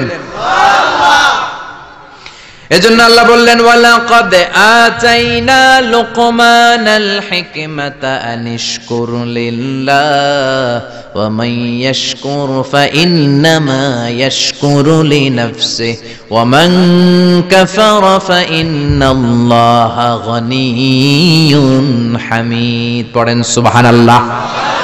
আল্লাহ বললেন আমি লোকমান রে হিকমত দিয়েছি। কি দিয়েছি? কথা বলেন। হিকমত শব্দটার সাথে আপনারা পরিচিত না? আমরা কিন্তু বলি এই কথা বলার সময় হিকমত খাটায়া বলবি, বলি না। হিকমত হলো কেমন করে কথা বলতে হয়, কিভাবে বলতে হয়, কোন জায়গায় কোনটা বলতে হয়, এটার নাম হলো হিকমত। নলেজ আর common sense is equal to wisdom, প্রজ্ঞা। হিকমতের বাংলা হচ্ছে প্রজ্ঞা, ইংরেজি হচ্ছে উইজডম। আপনার যে জ্ঞান আছে, জ্ঞানের সাথে যদি কমন সেন্সটারে কাজে লাগান, ওইটাই প্রজ্ঞা, তখনই আপনি ওয়াইজ ম্যান হয়ে যাবেন, ঠিক না? আপনার জ্ঞান আছে নামাজ পড়া ফরজ, নামাজ পড়লে জান্নাতি হওয়া যায়, এটা কিন্তু হিকমত না, এটা হলো জ্ঞান, নলেজ। এবার কেমন করে রুকু করবেন, কেমন করে সিজদা করবেন, কেমন করে নামাজ পড়বেন, এটা জানার নাম হলো হিকমত। তার মানে জ্ঞানকে প্রয়োগ করার কৌশল হচ্ছে হিকমত। জ্ঞান প্রয়োগের বাস্তব কলা কৌশল মেকানিজম জানার নাম হচ্ছে হিকমত। এইজন্য যারা কোরআনের দাওয়াত দেয়, যারা মুফাসসিরে কোরআন, যারা খতিব, যারা ইমাম সাহেব, আল্লাহ তাদেরকে বললেন দাওয়াত দেওয়ার সময় হিকমতের সাথে দিবা। উদউ ইলা সাবিলি রাব্বিকা বিল হিকমাতি ওয়াল মাউইযাতিল হাসানাতি ওয়াজাদিলহুম বিল্লাতী হিয়া আহসান। উদউ ইলা সাবিলি রাব্বিকা, আল্লাহর রাস্তায় দাওয়াত দাও। কিভাবে দিবা? বিল হিকমা, হিকমতের সাথে দিবা। হিকমত আল্লাহ সবারে দেয় না।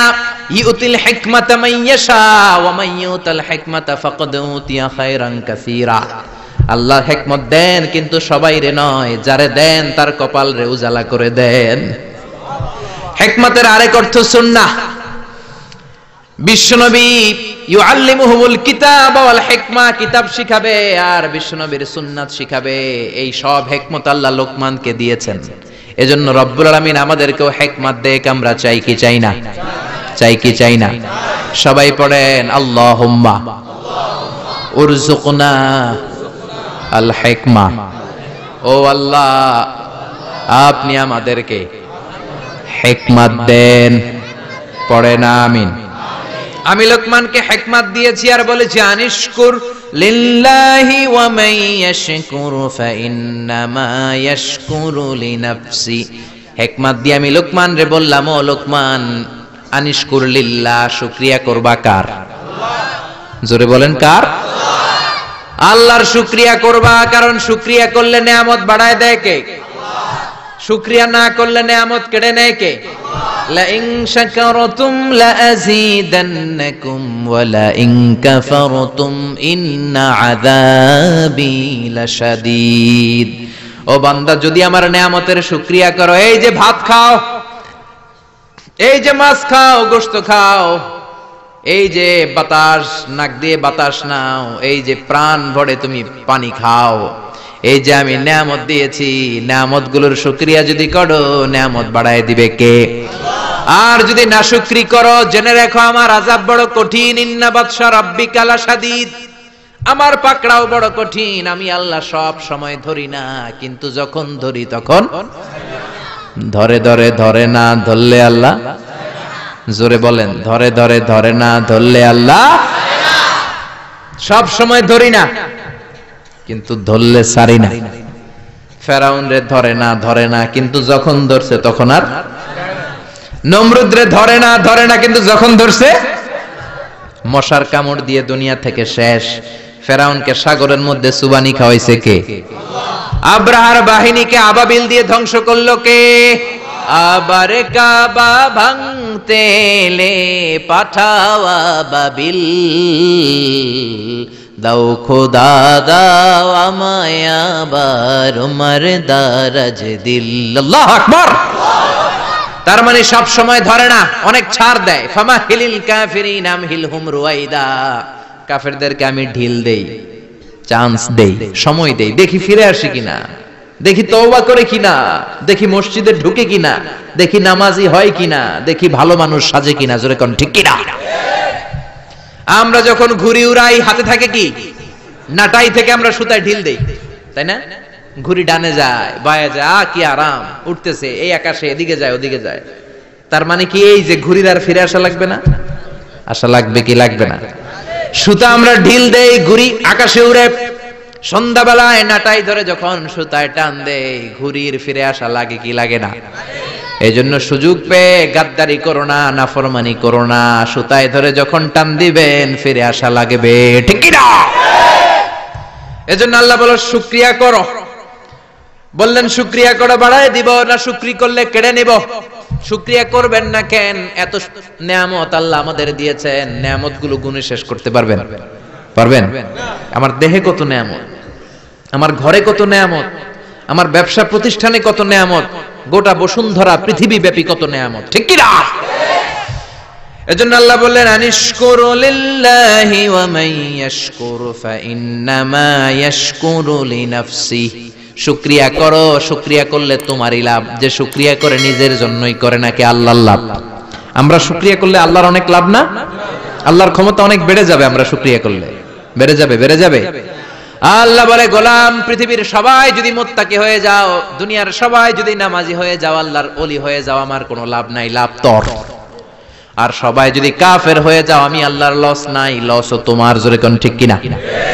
সহিহ মুসলিমের বর্ণনা, দুনিয়ার সবাই যদি কাফের হয়ে যায়, মুশরিক হয়ে যায়, আমি আল্লাহর ক্ষমতার 1 ইঞ্চিও কমবে না। সবাই যদি জিকির করে ওলি হয়ে যায়, আমি আল্লাহর ক্ষমতার 1 ইঞ্চিও বাড়বে। লাভ লস কার? কয় আল্লাহর। লাভ লস কার? কার? আরো জোরে সবাই বলেন।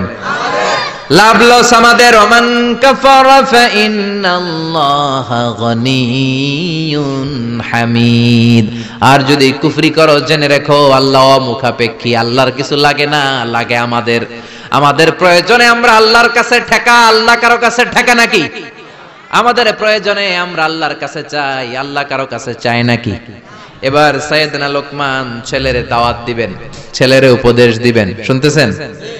আল্লাহ বলেন ওয়াইয ক্বালা লুকমানু লিবনিহি ওয়া হুয়া ইয়াইদুহু ইয়া বুনাইয়া লা তুশরিক বিল্লাহ ইন্নাশ শিরকা লাযুলমুন আযীম। শুরু করলেন উপদেশ। ও নবী, স্মরণ করুন ওই সময়ের কথা যখন লোকমান তার ছেলেকে উপদেশ দিচ্ছে। এজন্য ছেলেরে নসিহত করবেন, উপদেশ দিবেন, বিবিকে নসিহত করবেন। কোরআনে আল্লাহ বলেছে ফাইদুহুন্না, বিবিরে ওয়াজ করো। আমরা ওয়াজ করতে চাই না, ফ্যামিলি মিটিং নাই, ছেলেদেরকে আমরা কিছু বলি না, ছেলেদেরকে উপদেশ দিবেন। লোকমান বলল ইয়া বুনাইয়া, ও আমার বাজান, ও আমার কলিজার টুকরা সন্তান। আদর করে বলবেন, ধমক দিবেন না, এই হারামজাদা, গোলামের পোলা গোলাম, নামাজ পড়স না, আজকে তোর একদিন কি আমার একদিন। পোলাই কেবল ঠিক আছে, আজকে আমনের একদিন, আরেকদিন আমার, ঠিক কিনা? কাজ হবে না। নরম ভাষায় দরদ নিয়ে বলবেন, হৃদয় নিংড়ানো দরদ নিয়ে কোনো কথা বললে ওই কথাটা আরেকজনের হৃদয় স্পর্শ করে, ঠিক কিনা? এজন্য দাওয়াতের ভাষা হতে হবে খুব হৃদয় স্পর্শী, নসিহত হতে হবে খুব কোমল ভাষার। অনেকে নসিহত করে মনে হয় যে আমার কিলাই বেহাম আছে না নাই, এটা তো নসিহত না, এটা ঝগড়া।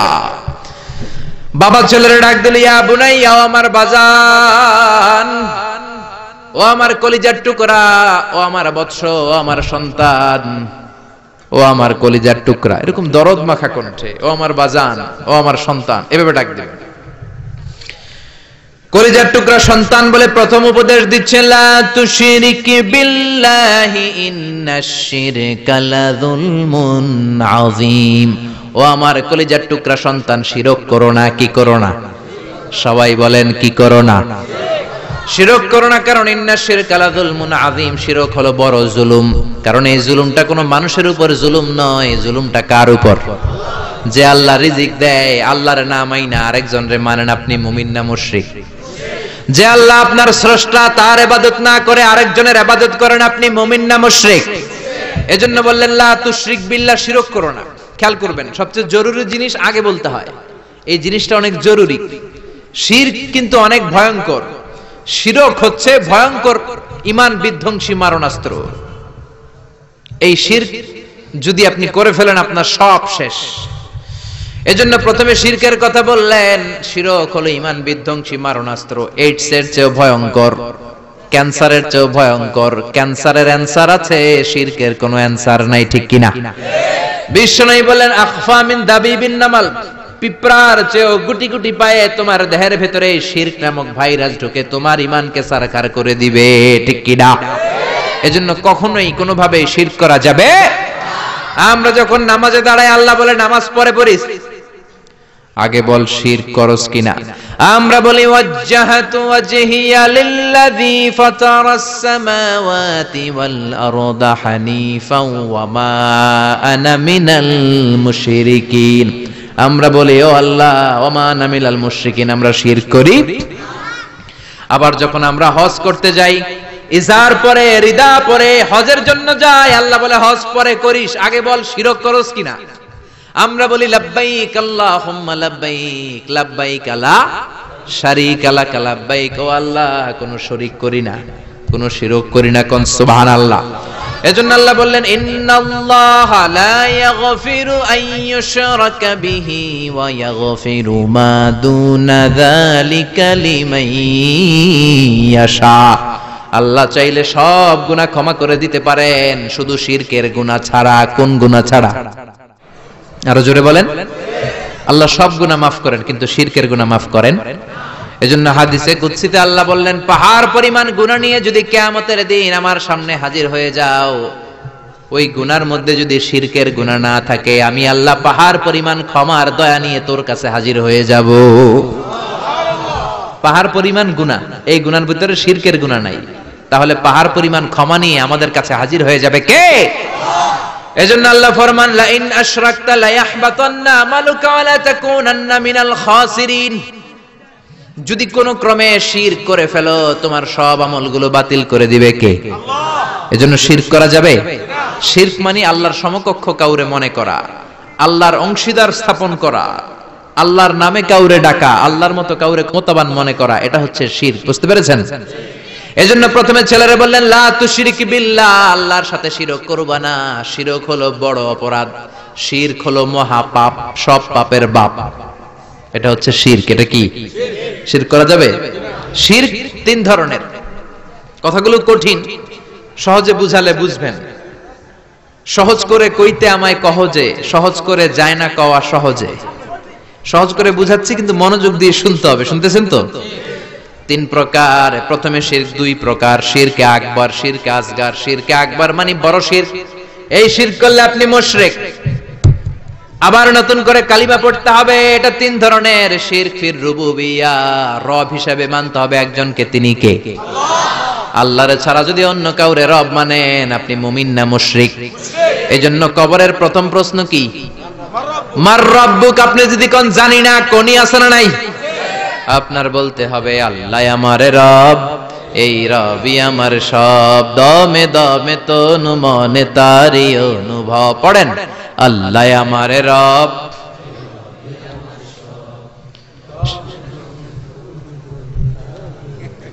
আশিরকু ফির রুবুবিয়াহ, রবের নামে যদি শিরক করেন, ফেরাউন বলেছিল আনা রব্বুকুমুল আ'লা, আমি বড় রব, আমি বড় খোদা। আল্লাহ কয় তুই হুদা। এজন্য সাগরের মধ্যে চুবাইছে কে? এজন্য আল্লাহ ছাড়া কাউরে কোনোদিন রব মানা যাবে না। দুই নাম্বার শিরকু ফিল উবুদিয়া, ইবাদত হবে একজনের, তিনি কে? এখন আপনি মসজিদেও যে আল্লাহরে সিজদা দেন, আবার দরগায় যে মাজারে যেও আপনি সিজদা দেন, আপনি মুমিন না মুশরিক? মাজারে যে অনেক মহিলারা সিজদা দেয়, আছে না নাই?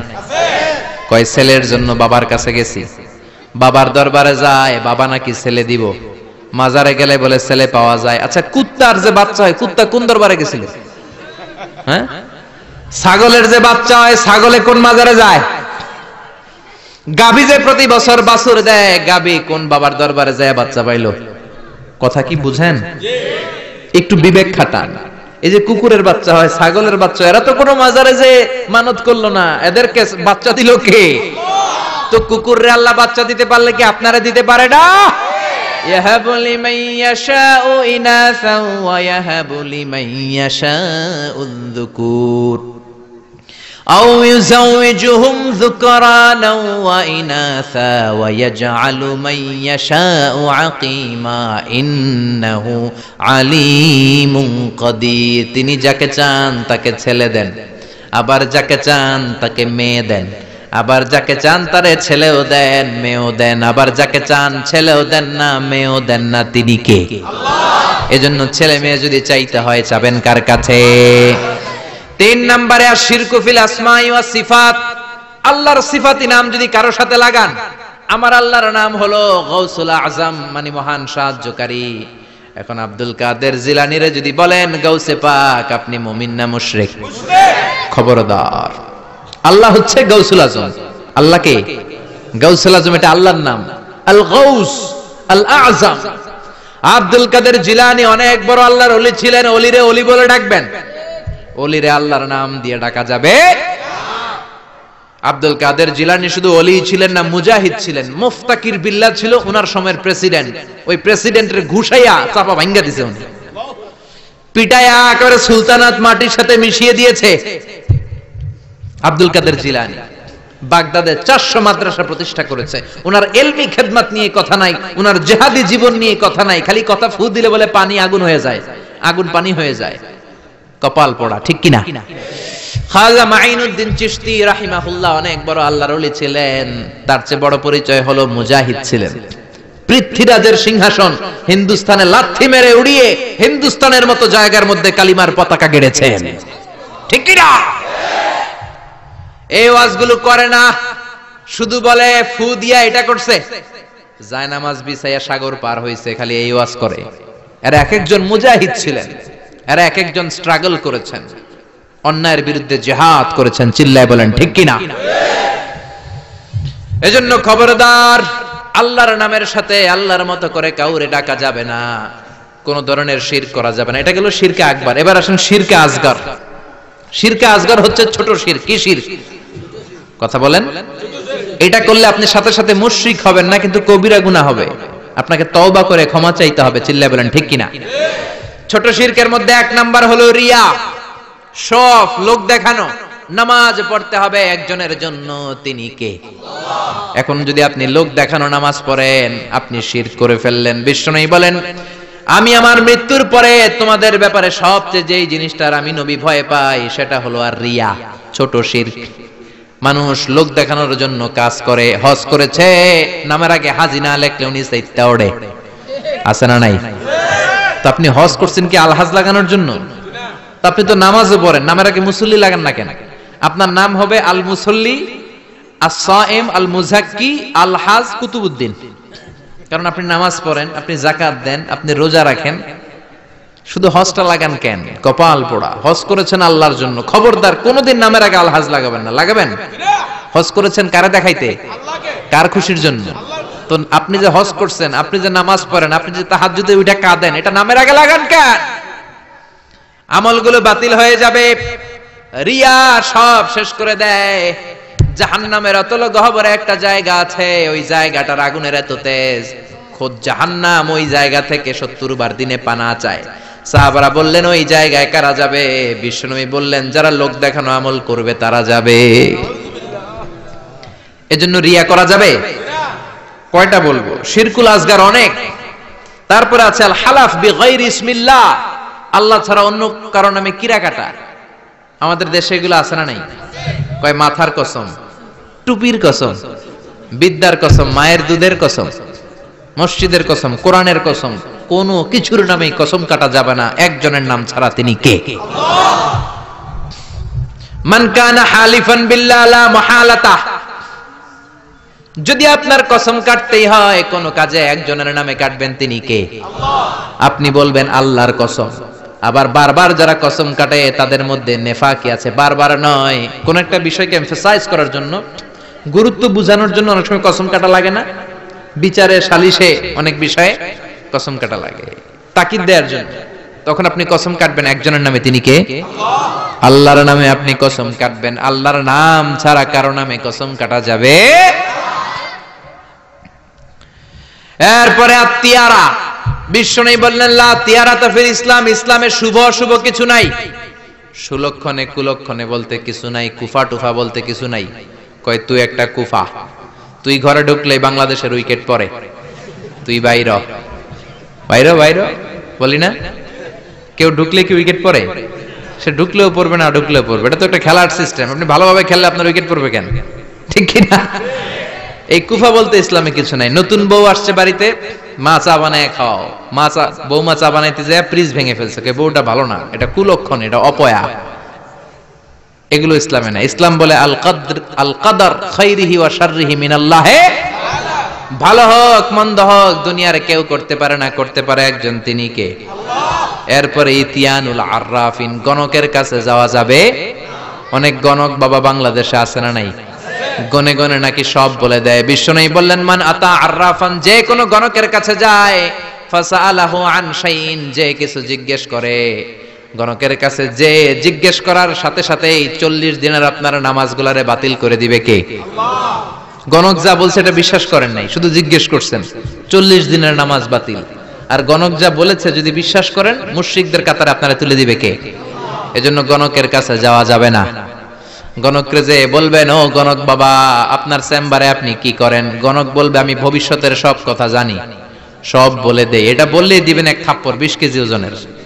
যদি বলে এই থাপ্পড় দিলি কেন? বলবেন তুমি তো গণক, ভবিষ্যৎ জানো, আজকে আমি এই সাথে থাপ্পড় দিব, আগেই তো জানার কথা, তুমি না সব জানো, আমারে দেখে তুমি দৌড় দাও নাই কেন? ঠিক কিনা? এইভাবে সাইজ করবেন গণক বাবাদেরকে। এরপরে আছে রাশিফল বাবা। মেষ রাশি, বৃষ রাশি, মিথুন রাশি, কর্কট রাশি, তুলা রাশি, সিংহ রাশি, আছে না নাই? আপনি যাবেন, কইব তোর উল্লুক রাশি।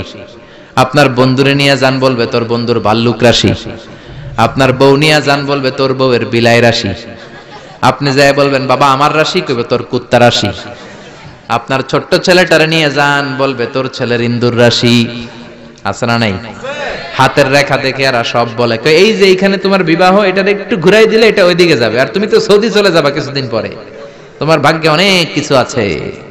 হাতের রেখায় কোনো ভাগ্য থাকে না, কারণ ভাগ্য তো তারও থাকে যার হাত থাকে না। হাত নাই পা নাই এরকম বিকলাঙ্গ লোক পৃথিবীতে আছে না নাই? তো যেই লোকটার হাত নাই তারও তো ভাগ্য আছে। এজন্য কপাল পোড়া এদের কাছে যাওয়া যাবে। খবরদার টিয়া পাখির কাছে যায়। টিয়া পাখি নাকি ভাগ্য বলে দেয়। কত নিম্ন রুচির লোক হতে পারলে একজন মানুষ আশরাফুল মখলুকাত হয়ে টিয়ার কাছে ভাগ্য জানতে চায়। ভাগ্য তো মহাবিশ্ব সৃষ্টির 50,000 বছর আগে লৌহে মাহফুজে লিখে দিয়েছে কে? আল্লাহ। আর জোরে বলেন কে? আল্লাহ। এরপর কোমরে কাইতন বাঁধে, আছে না নাই? হাতের মধ্যে আজমি শরীফের সুতা বাঁধে। পরীক্ষার রাত্রে দেখলাম একটাই ঘুরে, বললাম কিরে পরশ না? কয় যে হুজুর সুতা আছে, আজমি শরীফের সুতা। আমার A+ ঠেকাবে কে? এরকম আছে না নাই? সুতা তোমার কিচ্ছু করতে পারে না, করতে পারে একজন, তিনি কে? আল্লাহ। এরপরে ইঁদুরের কাছে যে দাঁত চায়, দাঁত নিয়ে কই ইন্দুর মামা, ইন্দুর মামা। মাই কইছে আমনে আমার বড় মামা, আমার মোটা দাঁত নিয়ে আমনের চিকুন দাঁত দেন। এই এলাকায় বলে, এখানেও বলে। ইঁদুরের কাছে আর দাঁত চাইবেন? কোনদিন চাইবেন? এরপর ট্রাকের পিছনে জুতা ঝুলায়, আছে না নাই? তাও পুরান জুতা। দেখবেন রাত্রেবেলা ট্রাকের পিছনে সব পুরান জুতা। একটা ধরলাম, কি রে পুরান জুতা কেন? হুজুর চোখ লাগে, বদনজর, মুখ লাগে। তো কি লাভ? কই যেটা মুখ লাগাইছে ওটার গালে যায় আমার সিরা জুতা পড়ছে। কপাল পোড়া। তুমি ট্রাককে হেফাজতের জন্য জুতার উপর তাওয়াক্কুল করেছো, আল্লাহর উপর তাওয়াক্কুল করো নাই, তুমি মুশরিক। জোরে কোন ঠিক কি না? এরপরে মাজার দেখলে ড্রাইভার ভাইরা গাড়ি স্লো করে, করে কি করে না? মাজারের দিকে এরকম করে, আছে না নাই? কিরে স্লো করলি কেন? কয় বাবার মাজার, বাবায় অনেক গরম, গাড়ি আমার উল্টায় দিবে। জোরে চালাইলে গাড়ি উল্টায় দিলে দুর্ঘটনা হয়, মানুষ মারা যায়। যে লোক কবরে শুইয়া মানুষ মারে ওইটা আল্লাহর ওলি নাকি ডাকাই? ওটা তো অনেক বড় সন্ত্রাসী, ঠিক কিনা? এরপর বাচ্চাদের কপালে কালো টিপ, আছে না নাই? আমি আমার বাড়িতে আমার পুরাতন একটা অ্যালবাম ঘাটতে শুরু করলাম। ঘাটতে ঘাটতে দেখি আমার বয়স যখন 4, তখন আমার একটা ছবি, ওইখানে আমার কপালেও কালো টিপ দেওয়া। আম্মারে ধরলাম, কালো টিপ দিলা কেন? কই তোর নানি কইছে। নানিরে ধরলাম, তুমি কইছো কেন? কয় তোর বড় আম্মা কইছে ওই বেডি আর বাইসা নাই, আর ধরতেও পারি নাই, এই জন্য এগুলো করা যাবে। এই কালো টিপ দিবেন না, সূরা ফালাক নাস পড়ে ফু দিবেন, সুস্থ করে দিবে কে? তারপরে কয় পরীক্ষার সকালে ডিম খাবি না, পরীক্ষায় ডিম পাবি। আপনাদের এলাকায় বলে বলে? আহা, এটি ভুয়া কথা। আমি তো সবসময় পরীক্ষার দিন সকালে ডিম খাইতাম আর ফার্স্ট হয়ে যেতাম। এই যে মিশরের পরীক্ষায় যখন দিলাম, ডিম খেয়ে গেছি, ফার্স্ট হয়ে গেছি। ডিম খাইলে ফার্স্ট হয়ে যাবেন, ডিম খাইলে পরীক্ষায় ডিম পাবে, এটা ভুয়া কথা। এরপরে কয় জট কলা খাইস না, জমজ পোলা হইব। আছে না নাই? জমজ হইলে তো ভালো, দুইবারের কষ্ট একবারে সারলো। দুইবার বউয়ের কষ্ট কমে গেল। 10 মাস 2 বছর কত কষ্ট, দুইবার পেট কাটো, আর জামাইয়ের টাকা খরচ, সিজারের টাকা আছে না নাই? তো একবারে যদি হয়ে যায় কষ্ট কমে গেল না? কপাল পোড়া। জট কলা দেখে দেখে খাইবেন, বাইসা বাইসা খাইবেন, কিচ্ছু হবে না। সুবহানাল্লাহ। এরপরে বলে তোর যদি হাত চুলকায় তাইলে তোর টাকা আসবে, বলে না? আসলে কি আসে? টাকা আসে? আসে না। ধনী বানায় কে? গরিব বানায় কে? আবার মাথায় যদি 2 গিট থাকে, 2টা গিট থাকে, কয় তোর 2 বিয়া। আছে না নাই? মুসলমান এগুলোতে বিশ্বাস করতে পারে না। এজন্য লোকমান বললেন, লা তুশরিক বিল্লাহি ইন্নাশ শিরকা লাযুলমুন আযীম। খবরদার শিরক করো না, শিরক বড় অপরাধ। 1 নাম্বার উপদেশ শেষ। 2 নাম্বার, ইয়া বুনাইয়া ইন্নাহা ইন তাকু মিসকালা হাববাতিন মিন খারদালিন ফাতাকুন ফি সাখারাতিন আও ফিস সামাওয়াতি আও ফিল আরদি ইয়াতি বিহাল্লাহ ইন্নাল্লাহা লাতীফুন খাবীর। প্রথম উপদেশ দিলেন, বাবা শিরক করিস না, শিরক বড় পাপ, সব পাপের বাপ। ক্যান্সারের অ্যানসার আছে, শিরকের কোনো অ্যানসার নাই। দ্বিতীয় উপদেশ দিলেন, বাবা ছোট্ট কোনো ভালো কাজ কিংবা মন্দ কাজ যদি করো, পাহাড়ে ঢুকেও যদি করো, আকাশে উঠেও যদি করো, জমিনের গর্তের মধ্যেও যদি করো, কেউ দেখে না, দেখে কে? কেউ যেটা দেখে না, দেখে কে? কেউ যেটা শোনে না, শোনে কে? কেউ যেটা বোঝে না, বুঝে কে? দরজা বন্ধ করে, লাইট অফ করে রাতের বেলা পাপ করলেন, কেউ দেখে নাই, দেখছে কে? তিনি লাতীফুন খাবীর, সূক্ষ্মদর্শী। তিনি থাকেন অনেক উপরে, 7 আকাশ, সিদরাতুল মুনতাহা, বাইতুল মামুর, লাউহে মাহফুজ, তারপরে আল্লাহর আরশ, তারপরে কুরসি, তার উপর আল্লাহর 70,000 নূরের পর্দা। সেখান থেকে আল্লাহ সপ্তম জমিনের নিচেও যদি অমাবস্যার রাতে কোন পিপিলিকা, পিঁপড়া নীরবে নিঃশব্দে হেঁটে যায়, এত উপর থেকে ওই পিঁপড়ার আওয়াজও আল্লাহ শুনতে পান। তিনি লাতীফুন খাবীর। তার মানে দ্বিতীয় উপদেশ দিলেন, বাবা ওই আল্লাহর শিরক করো না, যে আল্লাহ এত ক্ষমতাশীল, তুমি যেখানেই যেটা করো কিয়ামতের দিন তোমার সামনে তুলে ধরবে কে? এটাকে বলে সেন্স অফ অ্যাকাউন্টেবিলিটি, জবাবদিহিতার চিন্তা। এই সফটওয়্যার, তাকওয়া নামক এই সফটওয়্যার যদি ছেলের মাথায় ইনস্টল করে দেন, এই ছেলে আর কোনোদিন বেয়াদব হবে না, এই ছেলে বেনামাজি হবে না, এই ছেলে বেরোজগার হবে না, এই ছেলে ডাকাত হবে না। চিল্লা এখন ঠিক কি না? আদর দিয়ে আপনি বুঝায় দেন, বাবা তুমি স্কুলে যাও, চুরি করে বন্ধুর পেন্সিলটা তোমার ব্যাগে করে এনো না, বন্ধুর রাবার চুরি করো না, কলম চুরি করো। ছোট্ট বাচ্চাদের মধ্যে এটা আছে, আরেকজনের কলমটা লাল দেখছে, ওটা নিয়ে আস। আপনি শিখিয়ে দেন আরেকজনের জিনিস নেওয়া যাবে না, না বলে নেয়াকে চুরি বলে। ও বাবা রাস্তা দিয়ে তুমি হেঁটে যাও, আম গাছে আম পেকেছে, রাস্তায় কেউ নাই, টুক করে একটা আম পেড়ে ব্যাগের ভিতরে ভরেছো, কেউ দেখে নাই, দেখেছে কে? কিয়ামতের দিন বিচার আছে না নাই? ওই ছোট্ট বেলা থেকেই এই তাকওয়া নামক সফটওয়্যার ব্রেনে ইনস্টল করে দেওয়ার দরকার আছে না নাই? 3 নাম্বার উপদেশ, ইয়া বুনাইয়া আকিমিস সালাতা ওয়া আমুর বিল মা'রুফি ওয়ানহা আনিল মুনকার। ইয়া বুনাইয়া, ও আমার ছেলে, আকিমিস সালাহ মানে কি? সালাতে কায়েম করো, সালাতে কায়েম করো, হবে সম্মানী তুমি, হবে জান্নাতি তুমি, হবে জান্নাতি তুমি, হবে সম্মানী তুমি, দিবে কাল হাসরে শীতল ছায়া আরশে আজিম। রাব্বিয়াল আলা, রাব্বিয়াল আযীম, রাব্বিয়াল আলা, রাব্বিয়াল আযীম। আল্লাহু আকবার। তিন নাম্বার উপদেশ দিলেন, প্রথমে বললেন শিরক করো না, দুই নাম্বারে বললেন আল্লাহ তো ক্ষমতাশীল, যাই করো না কেন আল্লাহ দেখে। তিন নাম্বারে বললেন ওই আল্লাহর প্রথম আদেশ হলো নামাজ। প্রথম আদেশ কি? আউয়ালু মা ইউহাসাবু বিহিল আবদু ইয়াউমাল কিয়ামাতি as-সালাহ। কিয়ামতের দিন প্রথম যে আল্লাহ হিসাব যেটার চাইবেন সেটা কি? নামাজ। নামাজের হিসাব যদি সহজ হয় সব সহজ করবে কে? নামাজের হিসাব কঠিন হলে কঠিন করবে কে? এজন্য বিশ্বনবী বললেন মুরু সিবিয়ানাকুম বিস-সালাতি হুম 7 সিনিন। ছেলের বয়স যখন 10 বছর নামাজের আদেশ দাও, আর ছেলের বয়স যখন 7 বছর নামাজের আদেশ দাও। 10 বছর হলে নামাজের জন্য শাসন করো, ঠিক কিনা? 7 বছরে আদেশ করবেন, সাথে সাথে নিয়ে যাবেন। 10 বছরের নামাজ না পড়লে শাসন করবেন, চোখ গরম করবেন, রক্তচক্ষু দেখাবেন, প্রয়োজনে পিটাবেন, তারপরেও নামাজে নেয়ার দরকার আছে না নাই? 7 বছর বয়স থেকেই যদি আপনি নামাজের কথা বলেন, 10 বছর এমনি ছেলে পাক্কা নামাজি হয়ে যাবে, ঠিক কিনা? আর যদি 30 বছর বয়সে আমার কাছে পানি পড়ার জন্য আসেন, পারা যাবে? পারা যাবে? পারা যাবে? অনেকে বলে হুজুর সকালবেলায় ডাকি না, আমার ছেলে ঘুমায়, কি করুম? সকালবেলায় ঘুমায় ডাকি না, তো সকালবেলায় ভূমিকম্প হইলে কি করবেন? কথা বলেন। সকালবেলায় ঘরে আগুন লাগছে, ওই দিন কি করবেন? না, ছেলেটা ঘুমায়, ঘুমাক না একটু, আগুন লাগছে তো কি হয়েছে, পুরা মরুক তারপরও ঘুমাক, এরকম করবেন? দুনিয়ার আগুনের জন্য, দুনিয়ার আগুন থেকে বাঁচাতে হলে ছেলেকে যদি ডাকতে হয়, জাহান্নামের আগুন থেকে যদি বাঁচাতে চান ডাকার দরকার আছে না নাই?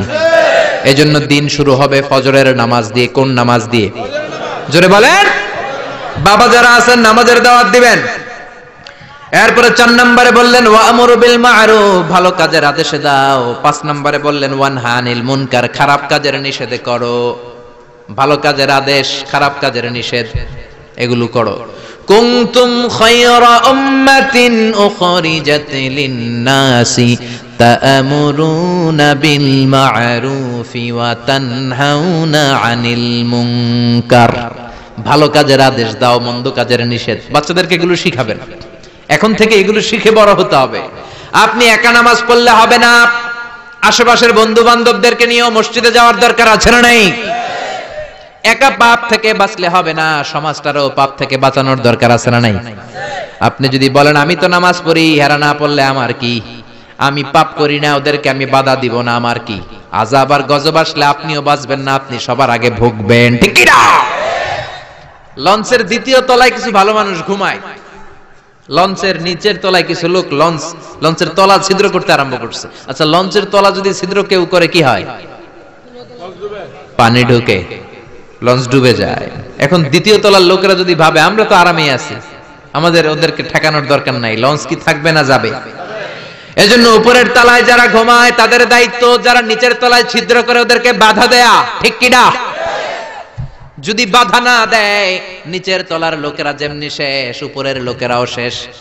নামাজিরা আপনারা যদি আশেপাশের লোকদেরকে নামাজের দাওয়াত না দেন, ভূমিকম্প আসলে শুধু এই জালেমরা মরবে না, আপনারা আলেমরাও মরবেন, কোন ঠিক কি না? জালেমও মরবে, আলেমও মরবে। এজন্য আল্লাহ বললেন ওয়াত্তাকু ফিতনাতাল্লাতী লা তুসিবান্নাল্লাযীনা যালামু মিনকুম খাসসা। ওই আযাবকে ভয় করো, যে আযাব যখন আসে শুধু জালেমের উপর আসে না, আলেমের উপরও আসে, ঠিক কি না? মুসা আলাইহিস সালাম আল্লাহরে বললেন আল্লাহ তুমি এলাকায় যখন ভূমিকম্প দাও, আযাব দাও, শুধু জালেমদের উপরে দাও না, আলেমদেরকেও মেরে ফেলো, শুধু পাপীদেরকে মারো না, ভালো মানুষদেরকেও তো মেরে ফেলো, কারণটা কি? আচ্ছা, বাংলাদেশে যে যখন বন্যা হয় শুধু হিন্দুরা মরে, শুধু কাফেররা মরে? মুসলমান আল্লাহর ওলিরাও তো মরে, যেরকম ঠিক কিনা? সাইয়েদনা মুসা আলাইহিস সালাম বললেন আল্লাহ আযাব আর গজব দিলে শুধু খারাপ মানুষদেরকে মারো না কেন, ভালোদেরকেও মারো কেন?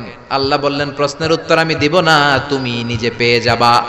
মুসা আলাইহিস সালাম হাঁটতে শুরু করলেন, শুনতেছেন নাকি ঝিমানি ধরছে? হাঁটতে হাঁটতে বিশ্রামের জন্য এক গাছের নিচে বসলেন, বসে ঘুমায় গেলেন। ওই গাছের নিচে ছিল 20 পিঁপড়ার বাসা। 3টা পিঁপড়া এসে মুসা নবীর পায়ে কামড়াতে শুরু করলেন। 20 পিঁপড়ার কামড়ানির চোটে নবী মুসার ঘুমাতে পারে না, উঠে গেছে ব্যথায়। এই নবীর মেজাজ কি গরম না নরম? মেজাজের চোটে ঘুম থেকে উঠে পা দিয়ে পিষে পিষে পুরো বাসাটারে নাস্তানাবুদ করে দিলেন। পুরা পিঁপড়ার বাসা সে, সবগুলা পিঁপড়া পা দিয়ে পিষে পিষে মারলেন। আল্লাহ ডেকে বললেন, ও মুসা, কামড় দিছিল কয়টা পিঁপড়া? সব ডেরে মারলা কেন? সবগুলারে শেষ করলা কেন? আল্লাহ ডেকে বলে, মুসা, আযাব আর গজব যখন আমি দেই বেছে বেছে দিতে পারি না, দিলে একসাথে সবাই রে দেই, ঠিক কি না? এজন্য নামাজ একা পড়লে হবে না, সবাই রে নামাজের দাওয়াত দেওয়ার দরকার আছে না নাই? এরপর আল্লাহ বললেন, ওয়াসবির, সবর করো।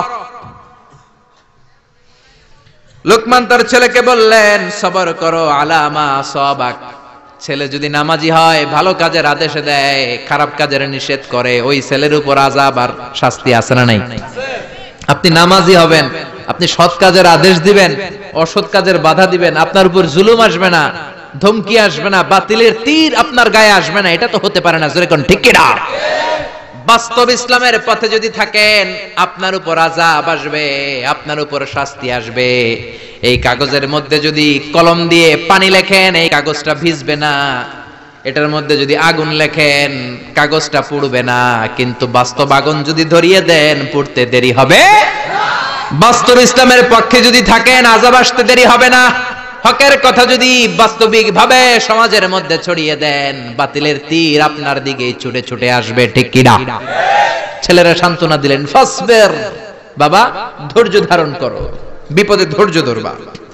এরপরে বললেন, ওয়ালা তুসাইর খাদ্দাকা লিন্নাস, মানুষ থেকে মুখ ফিরায় নিও না। এবার ছেলেরা সামাজিক হওয়ার উপদেশ দিচ্ছেন। আমাদের ছেলেমেয়েরা অনেক সময় অসামাজিক হয়, আনসোশাল। সাইয়েদনা লোকমান হাকিম মানুষ তো, ছেলেরা বললেন অসামাজিক হয়ো না।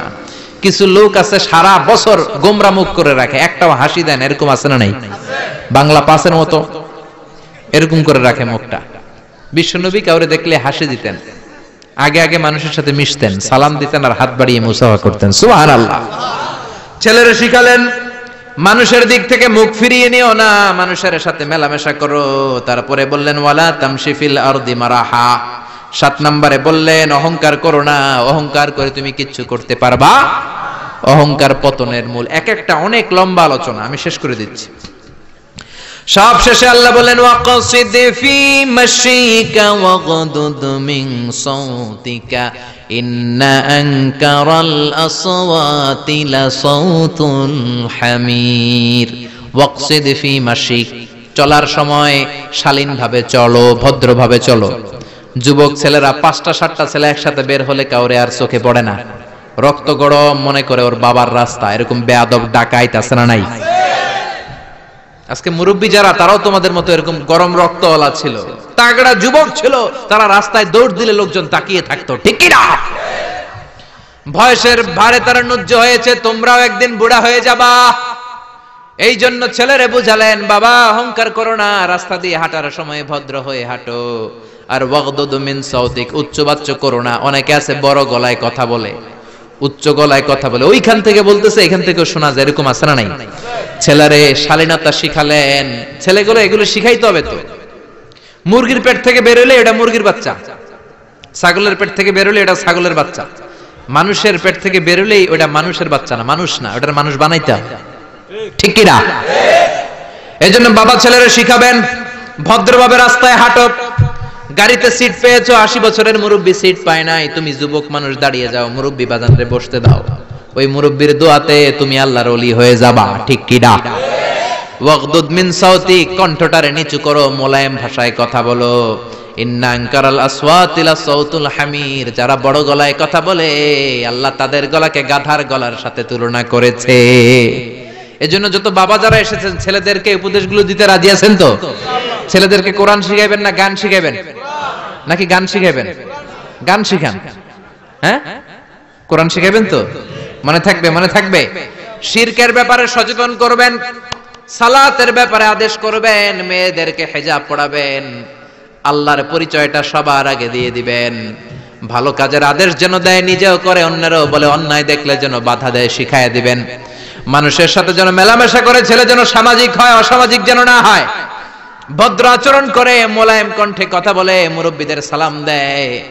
এই 10টা আইনার উপদেশমালা যদি কোনো ছেলে মেনে চলে, ওই ছেলেটারে ওলিদের শিরোমণি বানিয়ে দিবে কে? বাবা যারা এসেছেন, ছেলেদেরকে উপদেশগুলো দিবেন তো? আল্লাহ তাআলা আমাদের সবাইকে কথাগুলো বুঝার, আমল করার তৌফিক দান করুন। যা বলেছি আল্লাহ প্রথমে আমি মিজানুর রহমান আজহারীকে আমলের তৌফিক দান করুক, আপনাদের সবাইকে আমলের তৌফিক দান করুক, আমরা পড়ি আমিন।